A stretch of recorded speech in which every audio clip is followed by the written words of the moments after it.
Hey everyone, you're listening to the official podcast of 4playernetwork.com. Check us out at that address for everything you need to know about our community, monthly giveaways, and nightly live streams. You can even support us on Patreon at patreon.com/4player.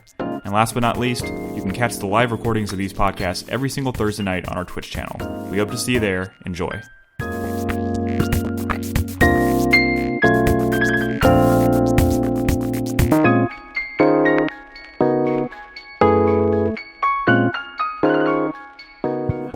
Nice conversation.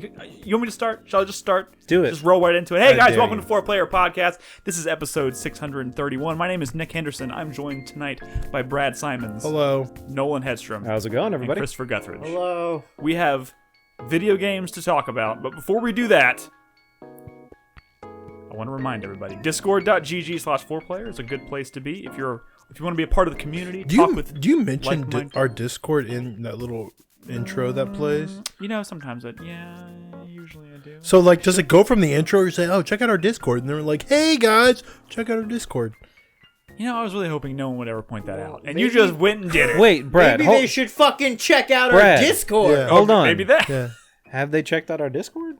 That's a good point, actually. You know, I'm just going to leave it at that. I think we have a lot of people in our Discord. It's a great place to be. Check it out. I said the URL for the Discord is in the intro that you just listened to. Yeah. Maybe I say this for people who skip the intro. I don't fucking know. Anyways, welcome to the show. You skipped the intro? Fuck you. Intro round 2. Welcome to the show. We got we're going to talk about stuff tonight. We got We're going to talk about dreams. Dreams. We're going to finally answer the age-old question of what the fuck is dreams? I don't know. Stop. What? Stop! Just don't even... Crispy doesn't want to talk about dreams. Don't even go there? I'm sorry. All right, we're not going to answer that. Did you watch? You've had 9 months to watch a video of Media Molecule create a level. Have you done it? Yes. Oh, okay. I've actually... Okay, no. I mean, just... We'll keep get talking, there. keep We'll get there. We'll get there in a second. Feedback. But before we talk about video games, I, of course, want to read feedback from our last episode. If you are listening at home or watching us live and you have anything you would like to say or comment on during this, after listening to this episode, go to 4playernetwork.com and drop us a comment on the post for this episode, and we'll read it at the start of the next week's show. So, last week, this is what listeners had to say. The Drunken Merchant. I feel like I'm losing my voice suddenly, now that we've started recording. That's strange. The Drunken Merchant says, hey guys, great podcast as always. Brad, Yeah. I was watching your stream with David, and I'm Cool. with you on the whole Joy-Con situation. Yeah. My fuck the Switch will Joy-Con. literally drop to the floor if I hold it only by my right Joy-Con while playing handheld.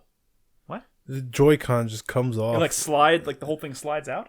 Well, one of them does, but I use a grip, so it's not an issue. But I was just talking about how much I hate the Switch as like a piece of hardware.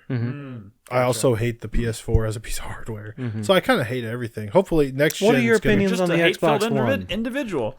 You know, for the limited amount of time I had it seemed okay. No, I mean the interface is terrible. I hate the X. I only like games. The things you play games on are all terrible. Even PCs? It's true. I mean, PCs can be awful. They can be. I'm not rough on my Switch. That's the thing. I never take the Joy-Cons off. I do feel somewhat vindicated hearing Brad say that. Yeah, but you're a fucking coward, Nick. Yeah. I feel attacked. When it comes to PCs, yeah. What? But What? I mean, PCs can be terrible, but that doesn't mean you don't fucking get in there and deal with it. You gotta like to tinker. Do you know? What? I'm a PC gamer now. Yeah, that's true. Guys, I don't know if you've heard. We're on podcast episode 631. 631, and since like 627, he's been a PC gamer. Nick's come out of the closet. I played a record number of PC games last year. Like 7. I played like 7 games on PC last year. That is unheard of for me. So here we are. That's true. I'm proud of you. I am. I finally did it, and now y'all are giving me shit. You're busting my balls. Anyways, the Drunken Merchant goes on to say, I feel like you're finally comfortable as a PC gamer now, but now that you're a VR gamer, you just sort of like moved your frustrations and your constant like pinging people in Discord, help, from PC gaming over to VR. No, so you just sort of I transplanted. only had that one issue when I was initially hooking it up. Although I am still experiencing a problem with my VR. I have to reseed the cable, the USB cable, every single time I want to play my VR. Every time. It drives me fucking crazy. Because, VR is kind of where PC gaming used to be kind of finicky. Mm-hmm. Yeah, that's how I would describe it. That's true. But hey, we'll talk about it. I'll talk about a VR game a little bit later. All right, well, thanks for the feedback, guys. No, I'm guys. not done yet. The Drunken Merchant says, also, Nick, Stardew Valley just got a massive update last month, so now is the best time to start. Though, just know that Animal Crossing is more of a quote-unquote calming 30 minutes of gameplay per day kind of game, and Stardew is a calming 15 hours of gameplay per day. He's not wrong. Well, that's kind of a scary prospect, because I really do want to play Stardew Valley. So I will say... I'm really looking for more of an Animal Crossing type I will say in that regard, Stardew Valley gives you, I think it's around like 17 minutes per day, and you like have to go to sleep, and then the game saves. So that's a really good, you can play a 17-minute chunk. Why 17? You will never only play a 17-minute chunk. That's the fucking problem. Is as soon as you go to sleep and it saves, you wake up and you're like, oh, I have stuff to do. I gotta water these. These plants have grown. I gotta harvest these. I gotta do this. Oh, it's my mayo's ready. And then all of a sudden you realize you've played like halfway through the day, and it's like, well, fuck. If I turn it off now, I lose all that progress I just did. So I gotta do one more day. And tomorrow I can upgrade my shovel. I feel like y'all just single-handedly convinced me to never Sprinklers. touch Stardew Valley. No, Dude, no, Stardew Valley's so fucking good. I know I'll like it too much. It's so fucking good. God damn it. Anyways. It's Crispy. I don't know if it's exactly 17 minutes, but I know it is about 7 seconds for every 10-minute chunk in the game. Someone do the math. And you wake up at like 6 o'clock and you have to be in bed before 2. So that's how many minutes you have in a day. So it's approximately, what is that? 6 times 7. Crispy's over here like carrying the 2. And it's 42 seconds, right? An hour. 44 10-minute chunks in a day. Mm-hmm. So anyway, I think it's around like 17, 18 minutes of a day. We'll see we'll see where that goes. Right now, I'm playing Kentucky Route Zero. Is that good? I know everyone talks about it. It's been. Are we going to talk about that? It's been on my to-do list since the game came out. If this tells you anything, it's taken me like 3 days to get like 2 hours into it. Oh, that's a shame. But I've heard everyone likes it. I know, and I'm sure I'll get there, but I haven't hit it yet. It's a fucking mood, man. I know, and I like the mood. Vibe. I love the tone. I love the mood of the game. But there's a lot of things that are also really rubbing me. I don't know. Once you start episode 2, you'll know if you want to keep going or not. That's what I hear. All right. Anyways, next comment. Haste says, you guys love the eyes emote chain in Discord. No. However, regarding the coffee blob emote, y'all best watch it, lest it come... What happened to your headphones? I don't know. When did I take those off? I don't know, but you started going like this, and I heard that, and you would have heard it if you were having... Wait, what did you hear? You were talking voice, and then like your away, voice. Talking and looking away. Oh, shit. I literally don't remember when I think I took it off when I stood up to go restart the recording. Anyways, I don't understand this. The coffee blob, the blob that drinks the coffee? But he says, however, regarding the coffee blob emote, y'all best watch it, lest it come war being declared. I don't know. Are we talking about it's a general thing? An emote war in general in Discord? Yes, I see. It's just a thing in general. Hey, check out our Discord server and never go into general. Yes, I'd recommend not doing that. All right. Nick, who is a recent patron, that's not me. This is some other person named Nick, says, I'm looking forward to your discussion of dreams. I purchased it back when it was in early access after not seeing too much about it. All I really understood was it being more in-depth, a more in-depth Little Big Planet. I'm very excited to see what is created in the coming months and years, as I've been very impressed with the many creations I've played. Out of curiosity, I started the creator tutorials and it seemed to do well to not let me feel intimidated. I'm not sure how far I will go with creating dreams, but I'm hopeful for the opportunities dreams can give others.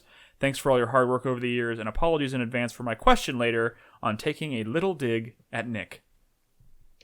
Do you think? Did he say a dig at Little Nick? A little dig at Nick. Oh, okay. A little dig at I've read this question. It's coming. We'll get to it tonight. He also says you are all awesome. Oh, thank you. And we appreciate that. Liar. I mean, we knew. But... Our last bit of feedback tonight comes from Slop Dog. That is a good name. It is a great that. name. Slap dog. Love how you guys were just talking about the Wonderful 101 last podcast, and then bam, The Wonderful 101 port revealed and funded. Oh Can't my wait to god, play. I know, right? Are you not I wasn't excited? here for the last Krispy episode. wasn't here. Tell me how excited you are. Okay, that GIF I posted of Michael going like that is exactly what I did at work when I heard about that. Oh, Like, I was going through the tier list, going like, how much money can I responsibly spend? it's great, and not only that, it's coming out soon. We're talking like April. I know it's coming out this like that's fucking nuts. Like a month. And I'm excited. I'll be playing it for the first time. I'm so excited. It's crazy, and it's also, I mean, it's a little sad, but it's amazing how like the Kickstarter backer rewards encompass like an entire catalog of Wonderful 101 merch. Yeah. It was never available.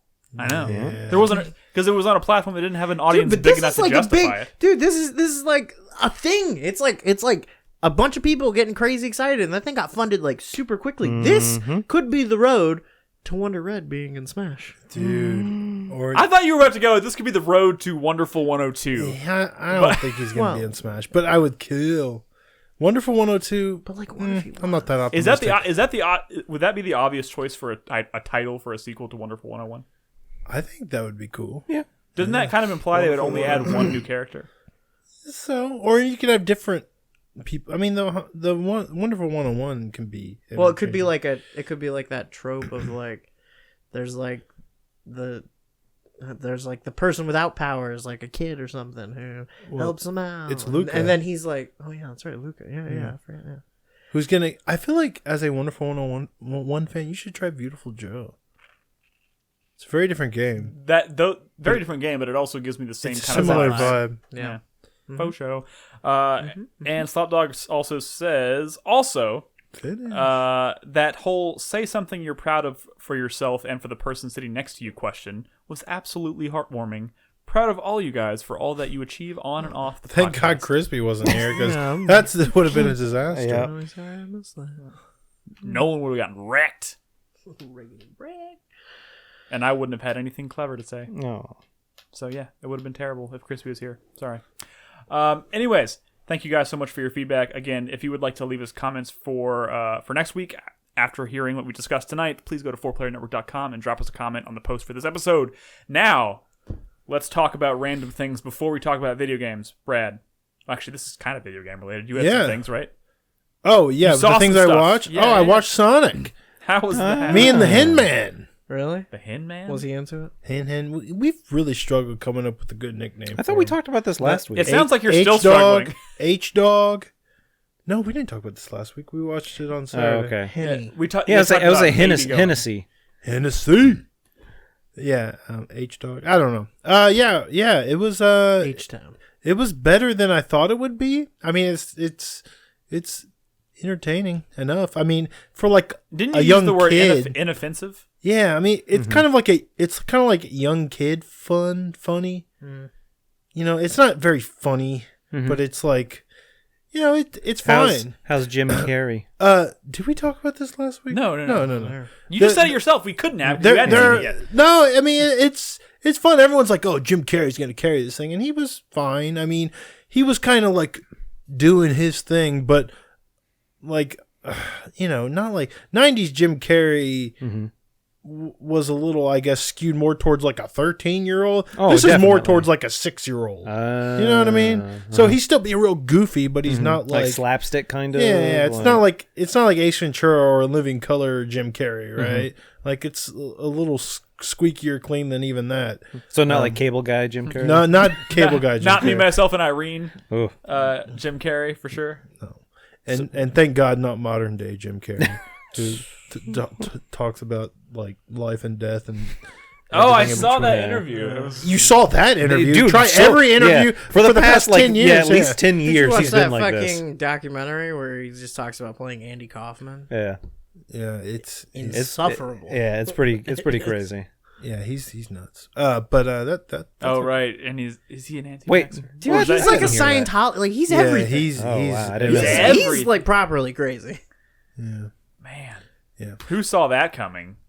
Right? It's so funny. What's the say Hollywood that. Reporter? The one who does like the interviews with like they get a bunch of actors or a bunch Graham of directors or whatever. The round table. The roundtable stuff, and they had one with a bunch of comedians, and then Jim Carrey was one of them, but it's like recent Jim Carrey. Yeah. Not So funny like Jim every time they go to him, it's like super dark and depressing, and then it's like Henry Winkler. Who's delightful. Yeah, it's Wait, Nick, have you seen Barry? Yeah, I've Yeah, seen okay. Dude, it. I started watching that show. It's really It's so good. fucking yeah, good. it is good. Second season's even better. Yes, second season is better. I'm like 4 episodes into Barry. Oh yeah, you should keep watching. Keep watching. Stop watching Smallville. Yeah. Keep watching Yeah. Barry. How about no? You crazy Dutch bastard! I will play it. See, Or I will the watch thing it when I- is, when I anyone get to listening to this podcast or maybe just tuned in live didn't hear the 30 minutes you did on Smallville before the podcast. hey, you know so now what? it's just like a random thing you brought up. But no, Brad. Do you know what started the whole conversation about Smallville before the podcast recording? You were the one who brought it up. I tried to avoid saying what I was watching last night. You had to get it out of me. You had to hear me say it. Sonic was fine. I was trying to tell a story about my kitty cat, and you made That's me tell true. you what I was watching. That's last true. night. That's true. Sonic is fine. You know, it's kind of fun. You know, I will say, Jim Carrey's not the only person who carried it. I think James Marsden and Sonic, you know, were like had good chemistry. You know, so it was a nice, fun movie. It became a road trip movie at some point. They also do Ben these. Schwartz. Yeah, How would the movie? How would the movie have been if they had not changed? I mean, it would have still been. I mean, I think it's kind of mediocre, albeit good for like a kid, maybe slightly older than Henry. Henry.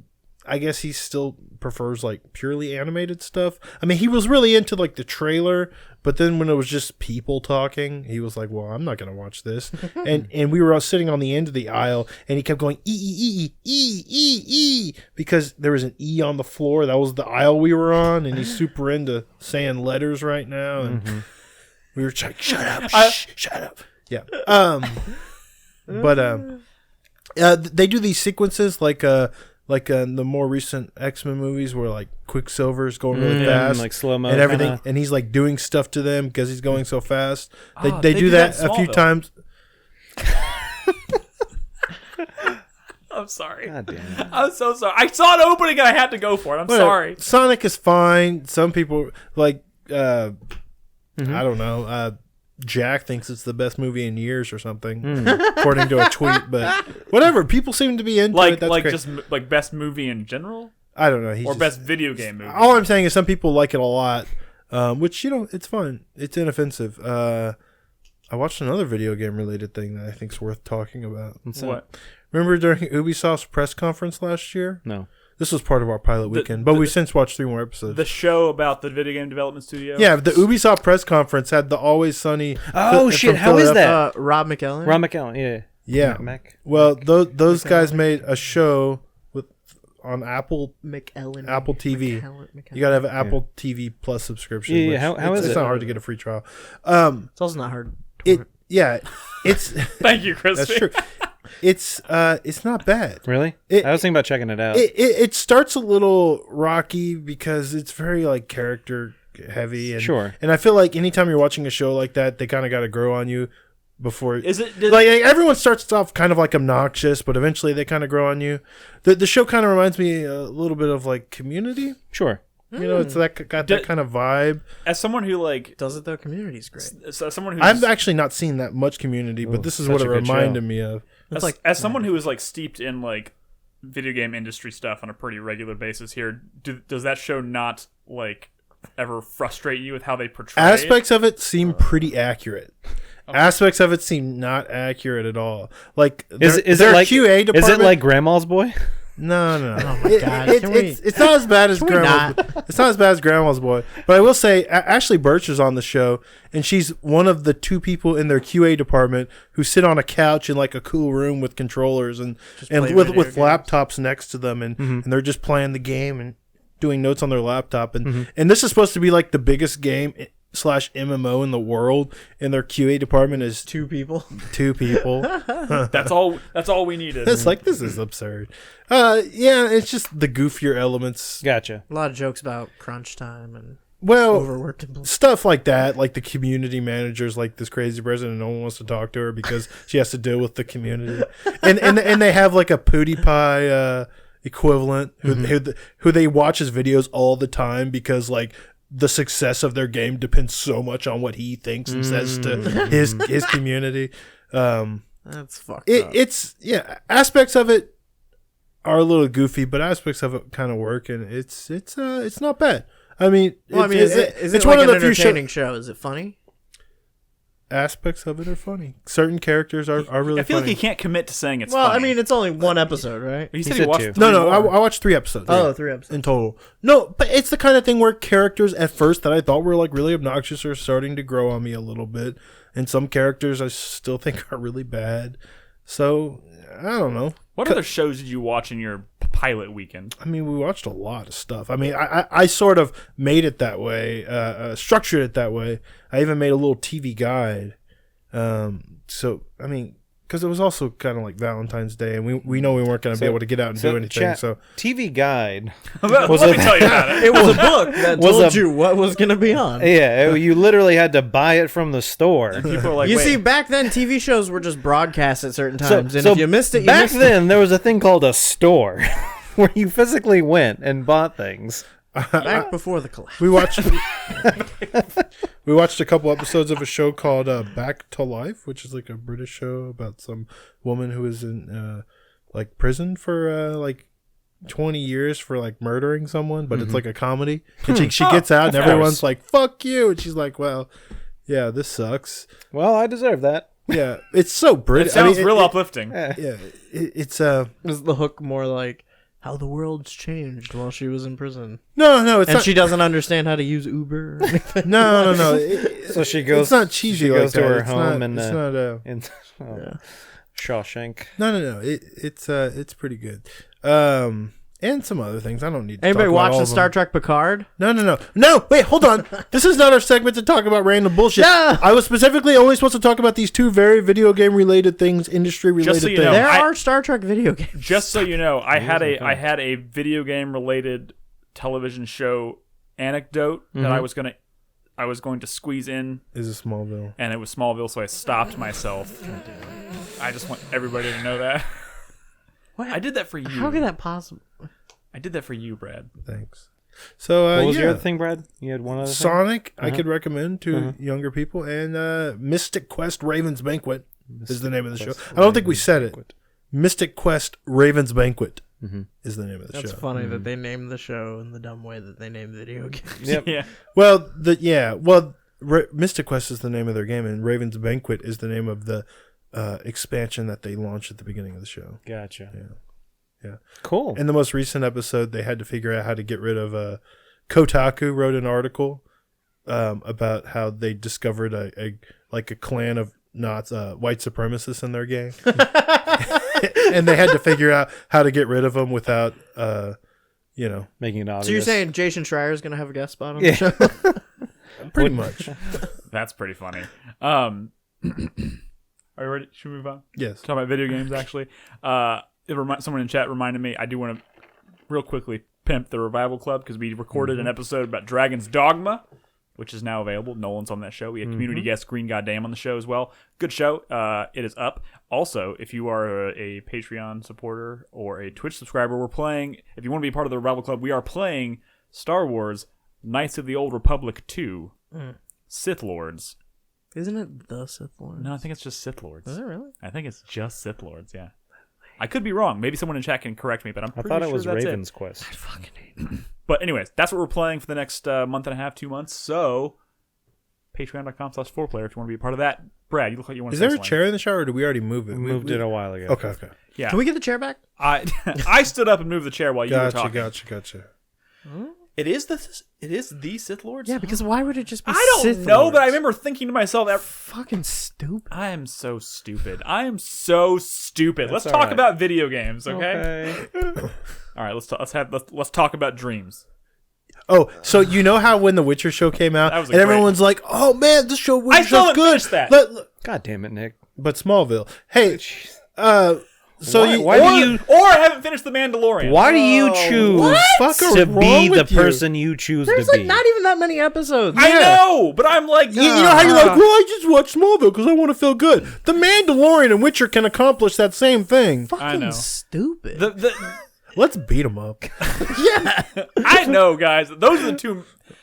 I don't know what it is, but like something about The Mandalorian lost me. Oh my And God. I need to just go back and finish it. I need to go back and finish it. This is the way. I know. It was the 7th. That is not how you respond to that, Nick. Why am I like Anyway. this? I don't know. What are we talking about? Dreams.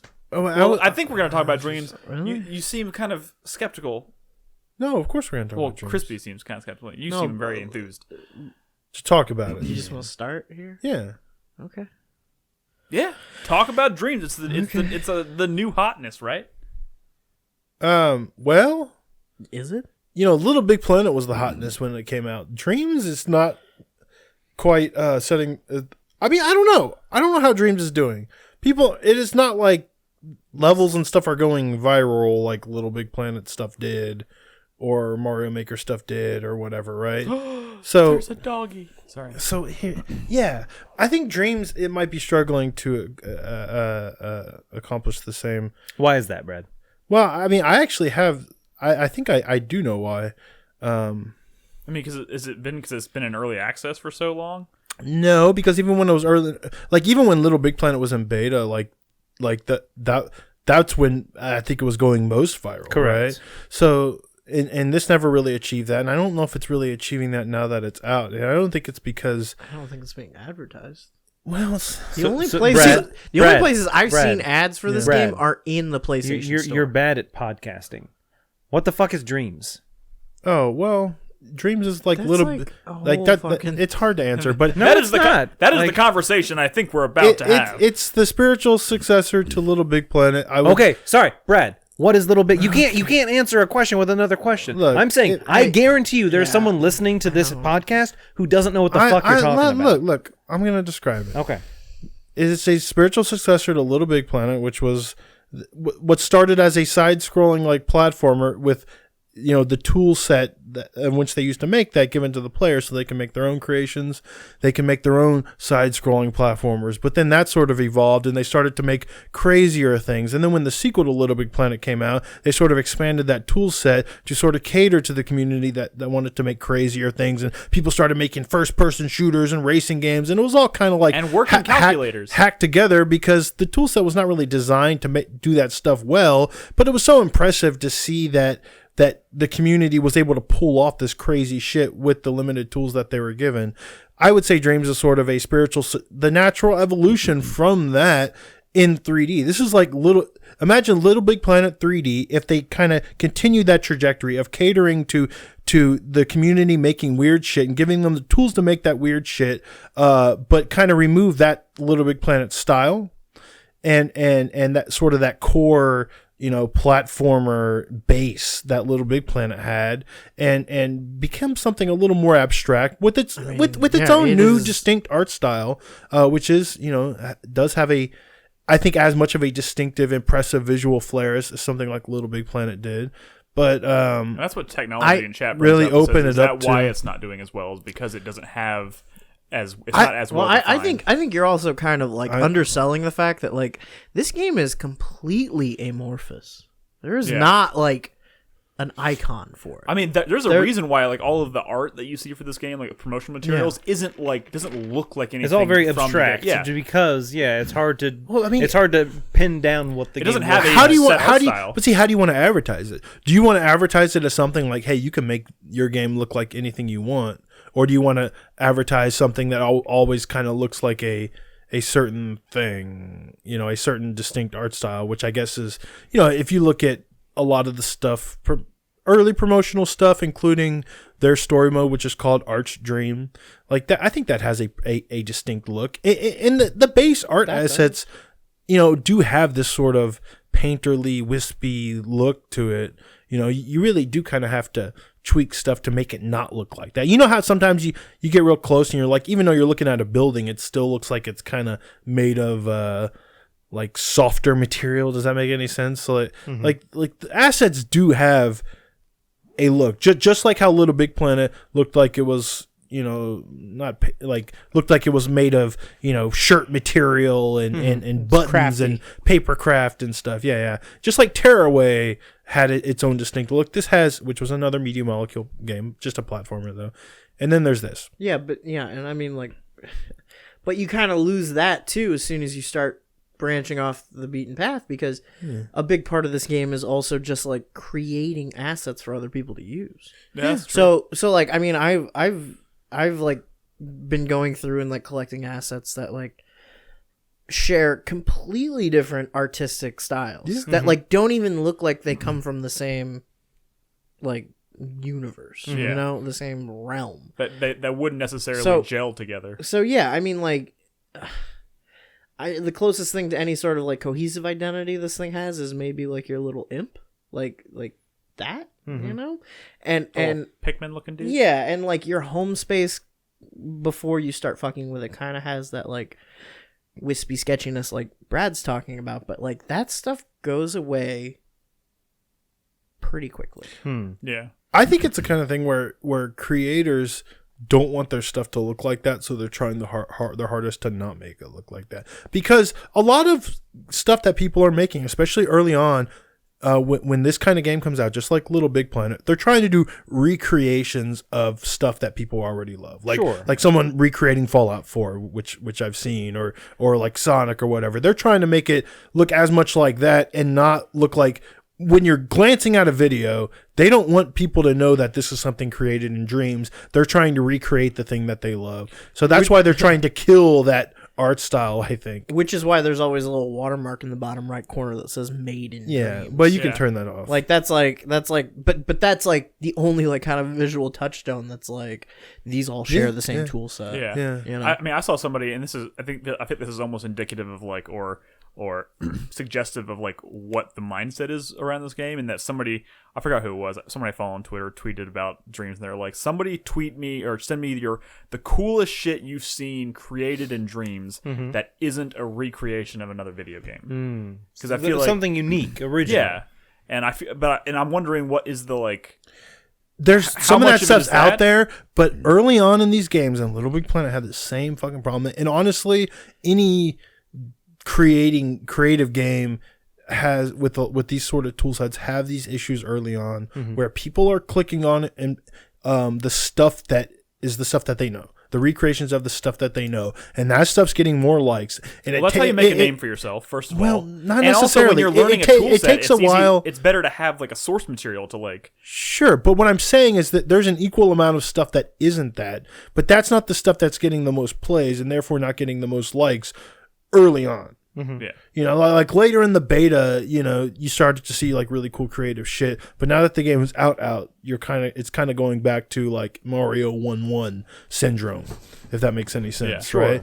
right? But it'll eventually get away from it. The cool thing about these games is you come back a year later and Dreams is far more impressive than it was when you played it day one, which already had some impressive shit. You just kind of have to know where to find it. I think that in this game, I think Little Big Planet didn't really have it as much. Does have the ability for like a community, like a person in the Dreams community, to keep track of like really cool shit and like kind of catalog all that stuff, so you can follow that person even if they're not a creator. You can follow the stuff that they're sort of cataloging or chronicling. Like I remember when the beta came out, like one of the creators I would constantly check was like week 1 highlights, and he would do highlights from week 1, and then he would do week 2 highlights, week 3 highlights, week 4 highlights. You see the progression. And I was able to like check stuff out like that. What's interesting is like what he's talking about, like that curation is actually a part of a way the game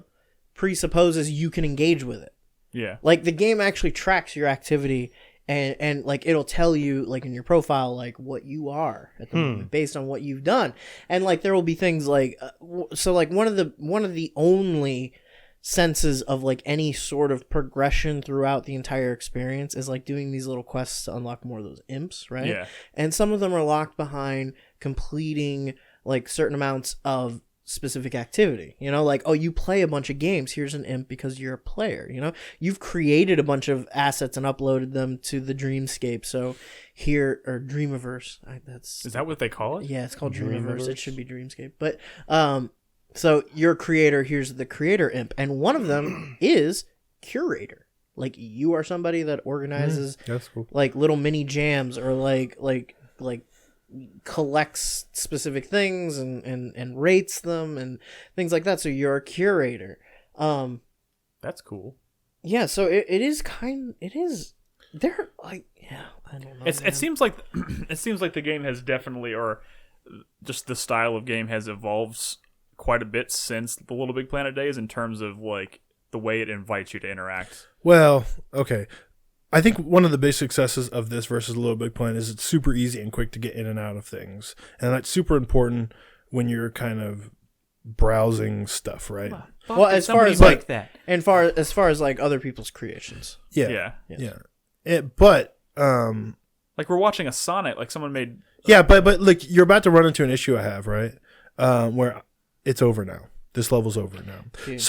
So one thing that is hard to kind of wrap your mind around with Dreams and makes it kind of frustrating to browse and play is because when I get into something, I have no idea what I'm getting into, when it's going to be over, when I should just stop, if I've even seen everything that the person's created.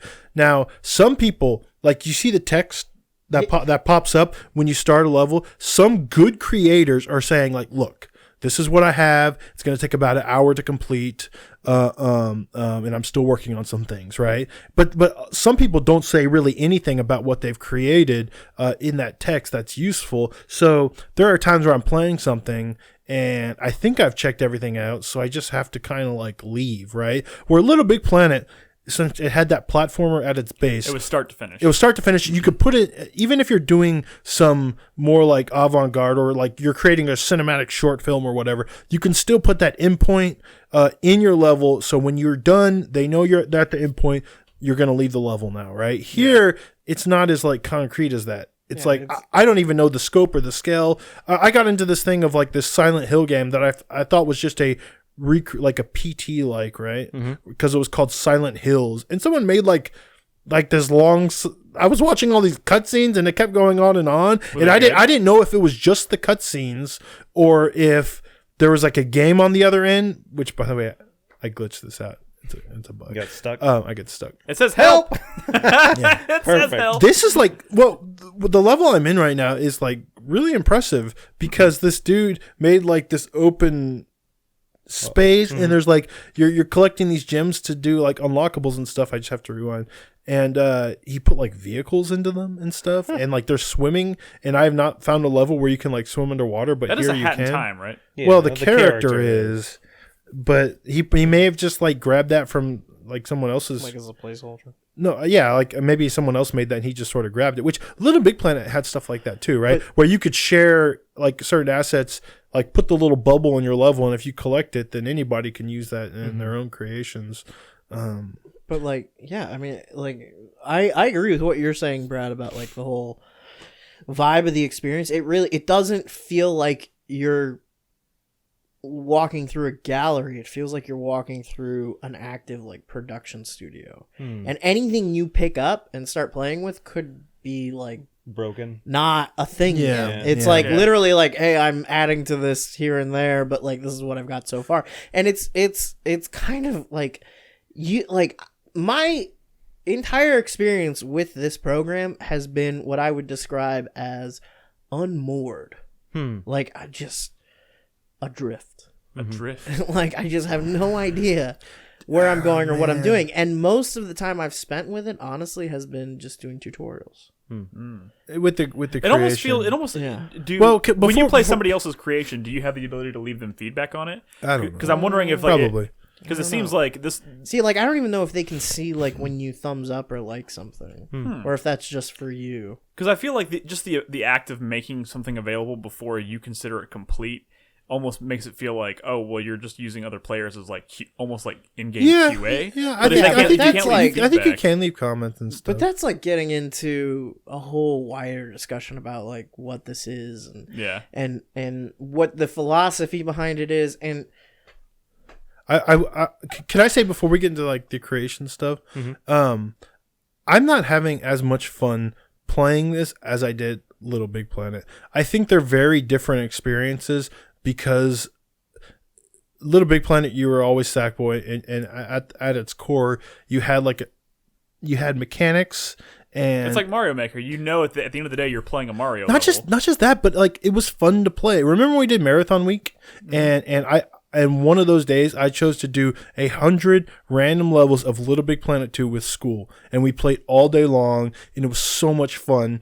Because even if we got to like a really stupid, dumb level, we still had fun because the mechanics were fun. Like you could grab people, you can like smack them, you can make faces, you were unlocking and swapping like outfits, anything you picked up in a level, you could just immediately pull your little pop-up thing or whatever and just fucking stick it to the level. I could take a picture of my face and just like stick it on anything that spins in a level of Little Big Planet, and now like my big spinning face is on it. Someone else's creation, but I'm playing with it and interacting with it as I play the level. Here, you're just sort of like viewing some cool things, and sometimes stuff is cool or impressive, but my reaction is never just like, I'm having so much fun. It's like, oh, this is really cool. This is really impressive. How did they do this? Wow, I can't believe that. I'm flying a fucking helicopter. But Little Big Planet, which I was often playing with other people, I was having fun as I was experiencing that stuff. I made the analogy of if this is like a museum of cool content,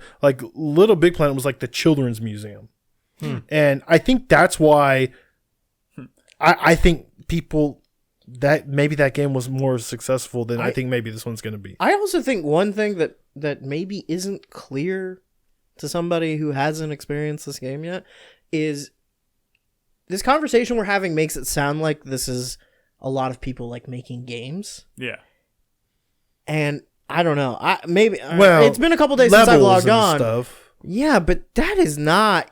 I don't know. Like my experience, like I feel like half Media of Molecule does not pitch this as like a game. It's creator. not. Yeah. But I know that. But like I don't think that's clear to people. This like a lot of the content that you're looking through is like, this is a model I made. Look at this model I made. Or like here's a video I made. Or like here's a music video. Or it is cool, but like the reason they did that is because in Little Big Planet, like, you had people you're doing talking stuff about like playing levels and playing games and playing things that people were made. Like play is like kind of not an all-encompassing part of this experience. A lot of it's just watching or literally just looking like at something. fiddling with something. Well, like I'd say most people are trying to make like a level of something. I think the reason it's like that now is because in Little Big Planet, you had people who were just making cool shit like, hey, I made a cool fucking rocket ship. There's no level here, but check it out. And that was their only level. And then there was an end goal, and you played with it, and then you went to the end and the level was over.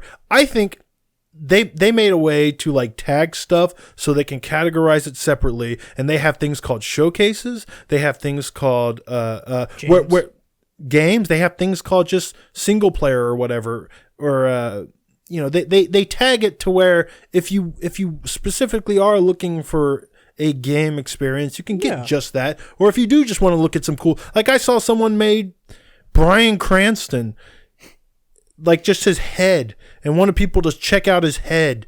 And I did, and I was like, huh, that's impressive. I wasn't having a good time. I wasn't having like fun fun, but it was cool. How big was his head? And I'm glad that they have some that are just called like music. I don't think they use the word music, but you sometimes you'll go into a thing and it's just an audio visual. Oh, they call it audio visual experience. And they have a tag, which is, they're not hiding. It's not like a small print on the bottom. It's like stuck to the thumbnail, and it just says audio visual. I'm not saying that the game is hiding that fact. I'm saying like, I think we should be clear about that fact for people who haven't played the game, because I think our discussion kind of makes it seem like this is a game creator, and it just like isn't. It's more of just a creative tool you can use to it's make like a whole bunch of stuff. You can. Before you were very limited to a single level. Dreams is the first is the first game that they made that lets you string together levels seamlessly. So you can make multiple levels and string them together in such a way that you can make something more expansive like a full game. I don't think you're going to get that in the first week, you know, and some of that stuff actually does exist. I've played puzzle games that go on like and on and on and on, like this could pass as, you know, like a fucking mobile game or whatever in terms of the amount of content here. This is janky, but this is the example of what I'm talking about. You're going to see a lot early on, getting a lot of likes.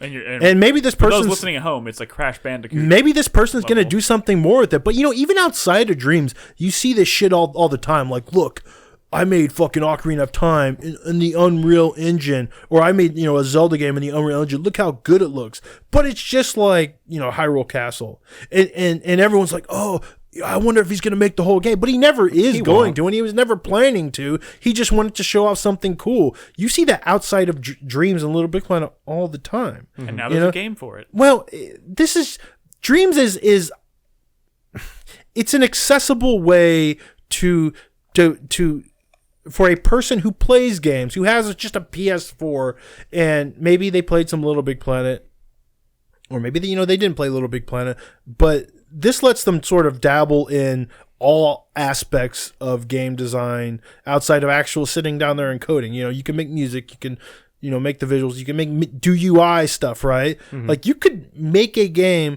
and there's tools out there that are like way easier to interact with. I mean, you have to use a fucking DualShock controller for fuck's sake, right? But it's something people understand. It's what they have. They don't have to, you know, have 5 different programs to do the music, to do 3D modeling, to do... Have you been going through the tutorials and the master classes? Okay, because I have. That's like most of what I've been doing. Oh, let's talk about and that. I kind of like recoil when you say this is accessible. No, because I specified this on the stream. I'm not saying that the tools are accessible to work with. I'm saying the entry into getting into the experience of making a game, like on I don't know the word I'm trying to use, but I'm saying the pick up and play aspect of it is accessible to someone who doesn't have a computer or like a MacBook or whatever you need to, like, you know, make music or to do 3D modeling or to do fucking scripting and stuff. This is just, hey, it's on my PlayStation. I downloaded the fucking beta off the store for $30, and now I can, you know, make some cool shit. I mean... Or make some shit and hope that it's cool. Obviously, this is not the best 3D modeler over there, out there, and that's an understatement, or the best music creator, or you know, you're not, you know, actually coding stuff in such a way. I mean, you're working... It has a crazy amount of depth. Yeah, because this has been evolving from 3 Little Big Planet games and now to this. I think they've been iterating on what they've been doing, and now it's endlessly complex, and it's kind of awkward now. I kind of want to I kind of want to talk about when you were streaming and we were like having the beginnings of this discussion. As in, like, oh my recently? God, like what I'm about to click on is like some crazy visual shit that I've not even seen before in a game. I don't know how this person made it, but just keep watching. How many buttholes have you seen? Not a lot of dicks and butts, you know, because I don't know. Maybe it's because it's not as zany as Little Big Planet. People are taking it a little more seriously. That's a wonderful question that you can ponder the answer to. I want to hear what Krispy was about to say. Well, so Brad was streaming this on Saturday. Yeah, and I popped in the stream after having played the night before. I played through. I was playing Art Stream as well. Yeah, I finished Art Stream, and then I started like getting into. Is that the campaign? I guess. Yeah, the story. It's like 2 hours. Gotcha. So like calling it a campaign is kind of weird, but it's like Media Molecule's beginning point of like, this is what you can do. It's their main level. Yeah, it's and it's really impressive, and it's really cool, and it's got a lot of neat ideas behind it, and it's got a lot of variety to it. Good music. But Brad and I were kind of going back and forth, not like arguing, but like we're kind of going back and forth about like what this is and what place it has. You know, like where does this fit? And I'm gonna be honest, like I kind of was the bad guy in the conversation. I kind of was the guy that was like, this doesn't make any sense to me. Like, I don't know why this exists. And I was kind of like, the more I was thinking about it, the more I was like, I don't understand this, you know? And honestly, a lot of that was just kind of like a culture shock. Yeah. Like jumping into it and like seeing what it is like, oh my God, you know? And I don't like, I want to clarify that I don't really have any negative feelings about this game. I think it's crazy. Yeah. I think this is an amazing feat of design and imagination and like idea. This is like having a crazy idea and executing it to such a degree. For such an amorphous concept, Right. it's hard to believe they actually came together and made the product. Like I don't know how you even pitch this to somebody. You know, it's amazing. And I am really glad it exists. I'm glad it exists in the world, and I'm glad that people are like, you know, that there are people out there who are really into it. For me, like my problems, I mean, they're not even. Look at some of like, this stuff, Chris. This is not gonna. I'm trying to make this not sound negative because I really don't have any negative feelings towards this game, but I do have like this real. That is fucking wild. What is that? I don't even Like, know. I'm that's controlling what I'm it with saying. the Like button this press, is by the way. wild. Like, but it, It's a window into someone's mind. when you start like really seeing how deep this thing goes, it's like it's almost like I get scared. Like not like scared, but like I don't know. It's like, have you ever watched? Oh my God, have you ever watched like news bloopers of like some dude spending like 90 hours making a like sand sculpture, and then a reporter just like accidentally knocks it all over, and that guy's like, my last week of like hard work is just gone. Yeah. Like that's what I feel like when I look at this game. How does It's someone like do this? this is so much attention, and this is so much work, and this is so much conceptualization geared towards something that is like just effervescent. It's just like something that's gonna blow away sooner rather than later. Yeah. Like and it like stresses me the fuck out. I think that's a really interesting choice of words that you use the word work to describe it. And This is a job if you want it to be. There is no ceiling to the amount of effort you can put into this. Well, this is almost like Some people watch Smallville 3 times, and you talk, some people but that's what I'm saying. make Like cool shit. that's what I'm saying. There's no fucking bottom to this thing. There's no bottom to it whatsoever. Someone could throw their entire fucking life into this game, making shit and refining their ideas and refining their skills, and then one day Sony could go along and say like, okay, this isn't making us money anymore, flip and like turn it off, and that's all fucking gone. This is like if you had Photoshop as a program, but everything you made in it, everything you did with Was it tied to the existed program. in the program, and the second somebody decided to get rid of it, it was just gone, and you can't like I can't even like make something in Photoshop and go and like show it to somebody else without them also having Photoshop. Yeah. You know what I'm saying? yeah, like somebody can't just like turn on their it seems PlayStation like- and watch what you created unless they own the game. It seems like such a crazy restrictive space to work in, which is ironic because it's also incredibly like Expansive. open and liberated, you know? And I was getting a lot of at the pushback. very least, it's all I was within Dreams. I was getting a lot of pushback on that, and I get it. Like I have that like feeling of like, this is amazing, unfettered creativity, like being able to do whatever you want, like doing like is great, and that should be encouraged. And I agree with that. But like, I almost feel like I'm watching people jump into a pit, and I can't do anything to stop them. And hang on. No, I've got so many thoughts, and I need to get them out because you Get talked 'em out, for a Krispy, while. get 'em out. You talk for a while, and I'm going to Do talk it. now. Okay.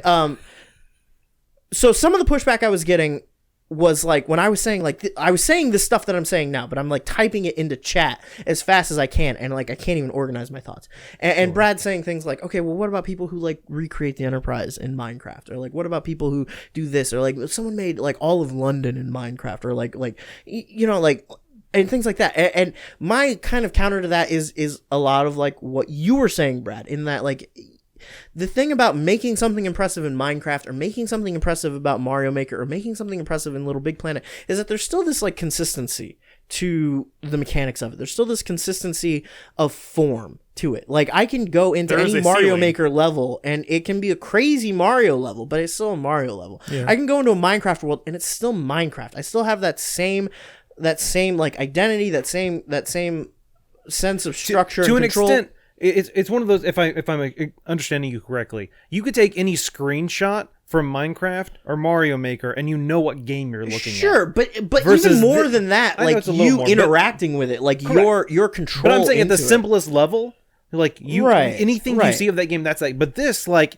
and I think that's one of the There's things still- with marketing is like this game is not a thing. There's It's still like a millions sense of things. proportion to the whole thing. Like Sure. I've played Minecraft. I know what it is to build a little hut in Minecraft. So when I see somebody make a scale replica of the Enterprise, I can go, that's crazy. Like I know that's crazy. Like that's a really weird, like difficult thing to do. When I look at Dreams, I don't know what you did. I don't know what I'm looking at. I don't know who you are. I don't know where these assets are coming from. I don't understand what I'm seeing. And it's just like confusing. And Someone could be like, I'm going to make my magnum opus in I'm Dreams. definitely like over the bend now, I guess, because like I'm just an old man who like just is scared of technology. And like that's kind of how I feel, and that's how people are making me feel about this.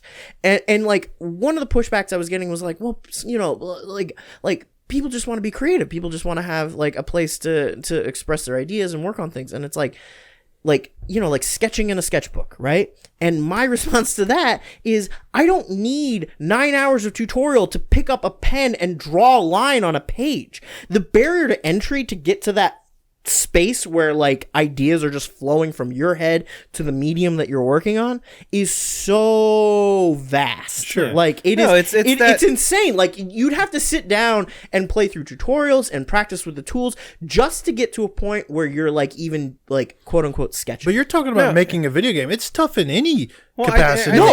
I'm not just talking about making a video game. I'm talking about just moving the fucking like thing or like I think to Krispy's, I've seen some of the kind of the tutorials for how you create stuff in this game, and it's like that whole fucking meme where it's like how to draw an owl, like draw 2 circles, draw an owl. Okay, it's like one of those things where it's like well, hold on a second, you skipped 48 steps. Yeah, you're touching on something I'm trying. Okay, Boyd Cooper in chat says it takes a while to learn how to draw. You're right, but it doesn't take a long time to learn how to hold a pen.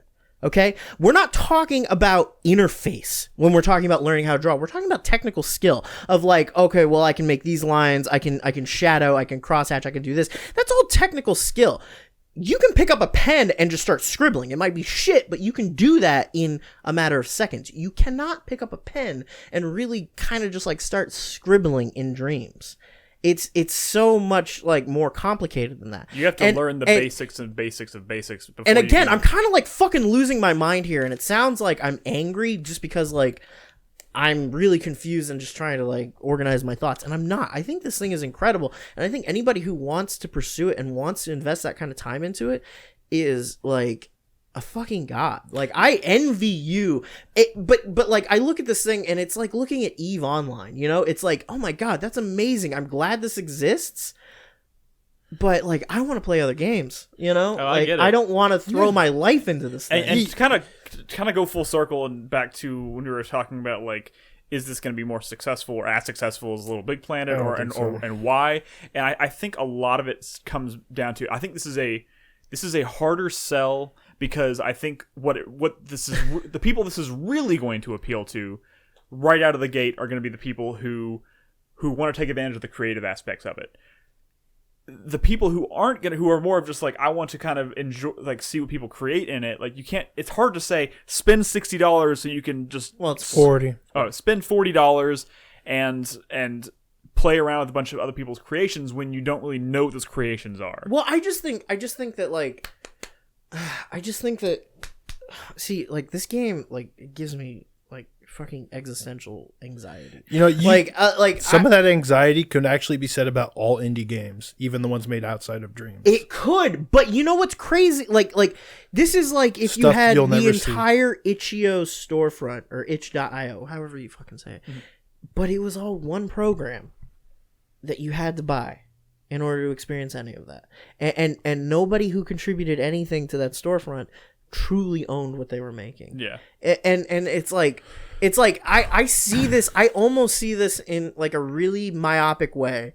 I see this as like a sort of exaggerated version of like when people like remember when we were all getting like really upset at Beyond Good and Evil 2 when they were saying like, hey, make art for us because you want to be creative, you want to like do stuff, you want to contribute to this project, blah blah blah, make art for us, you know? Yeah. And everyone was like, fuck you, pay your artists, right? Yeah. This is like that, like To the nth from a degree. very cynical point of view, this is that to the nth degree. Yeah. Well, and Media it's- Molecule's not using this stuff. Well, I mean, No,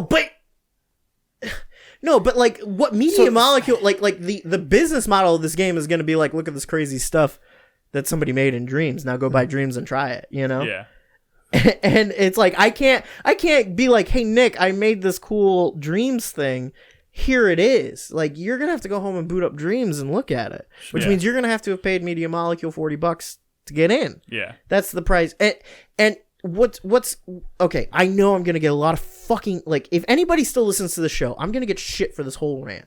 I know it, and I love this. I feel like nobody, I feel like it's my fault because I'm not making a clear point. I'm losing my train of thought. This game is ruining me. we knew that 9 all months of my ago. problems, all of like my arguments, my philosophical arguments, not even against this game, but like about this game, are point of entry arguments. Yeah. It's like, this is stuff that, like, if you accept that this exists and this is a thing you're gonna play, you've already gotten past everything I'm talking about. Yeah. You know, like that's just the way it is. If you feel the way I feel, maybe don't play this game. Because there's no like fixing this. This is like, there's nothing to fix. This is the philosophy of this game. Can I wrap by saying that Media Molecule has done a really good job of, from Little Big Planet 1 to 2 to even I think 3, even though there's been like millions of fucking levels created back then, of like you were able to play something that was created in Little Big Planet 1 even and only in Little Big Planet 3. And also you can download levels and they'll stay on your hard drive.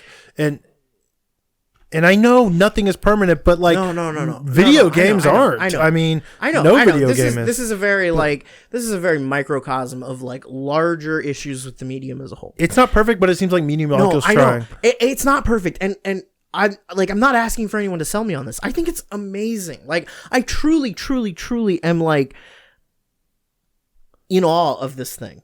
Yeah. Like, I'm so in awe of it that I'm kind of terrified of it, to be honest. Like this might show up on my top 10 list at the end of the year. And not because I like enjoyed my time with it, but because it's like, you can't ignore this thing. It's clearly like, given you can't like People look can and they away will. from this. This might be I don't know. This is like black sky thinking to me. This is like a million years in the future. I see. I'm going fucking nuts. I'm not even making any sense anymore. We should turn this into like a. We should actually try and leverage This like is use like- dreams for like a community type thing. It- I We would did love it to see back what in our- Little Big Planet. Yeah, I would love to see It's what our like- Although it community was can do with the this. entry, it was easier. But Yeah, it's just like it's such a crazy thing, and I'm so glad it exists. And like, the people at Media Molecule have created something that I will never grasp. achieve. I will never make anything as like impressive or ambitious as this, you know? And that's fine. I will say, But this thing fucking freaks I me will out. say, there's a lot of people, including me, say I'm never going to create anything.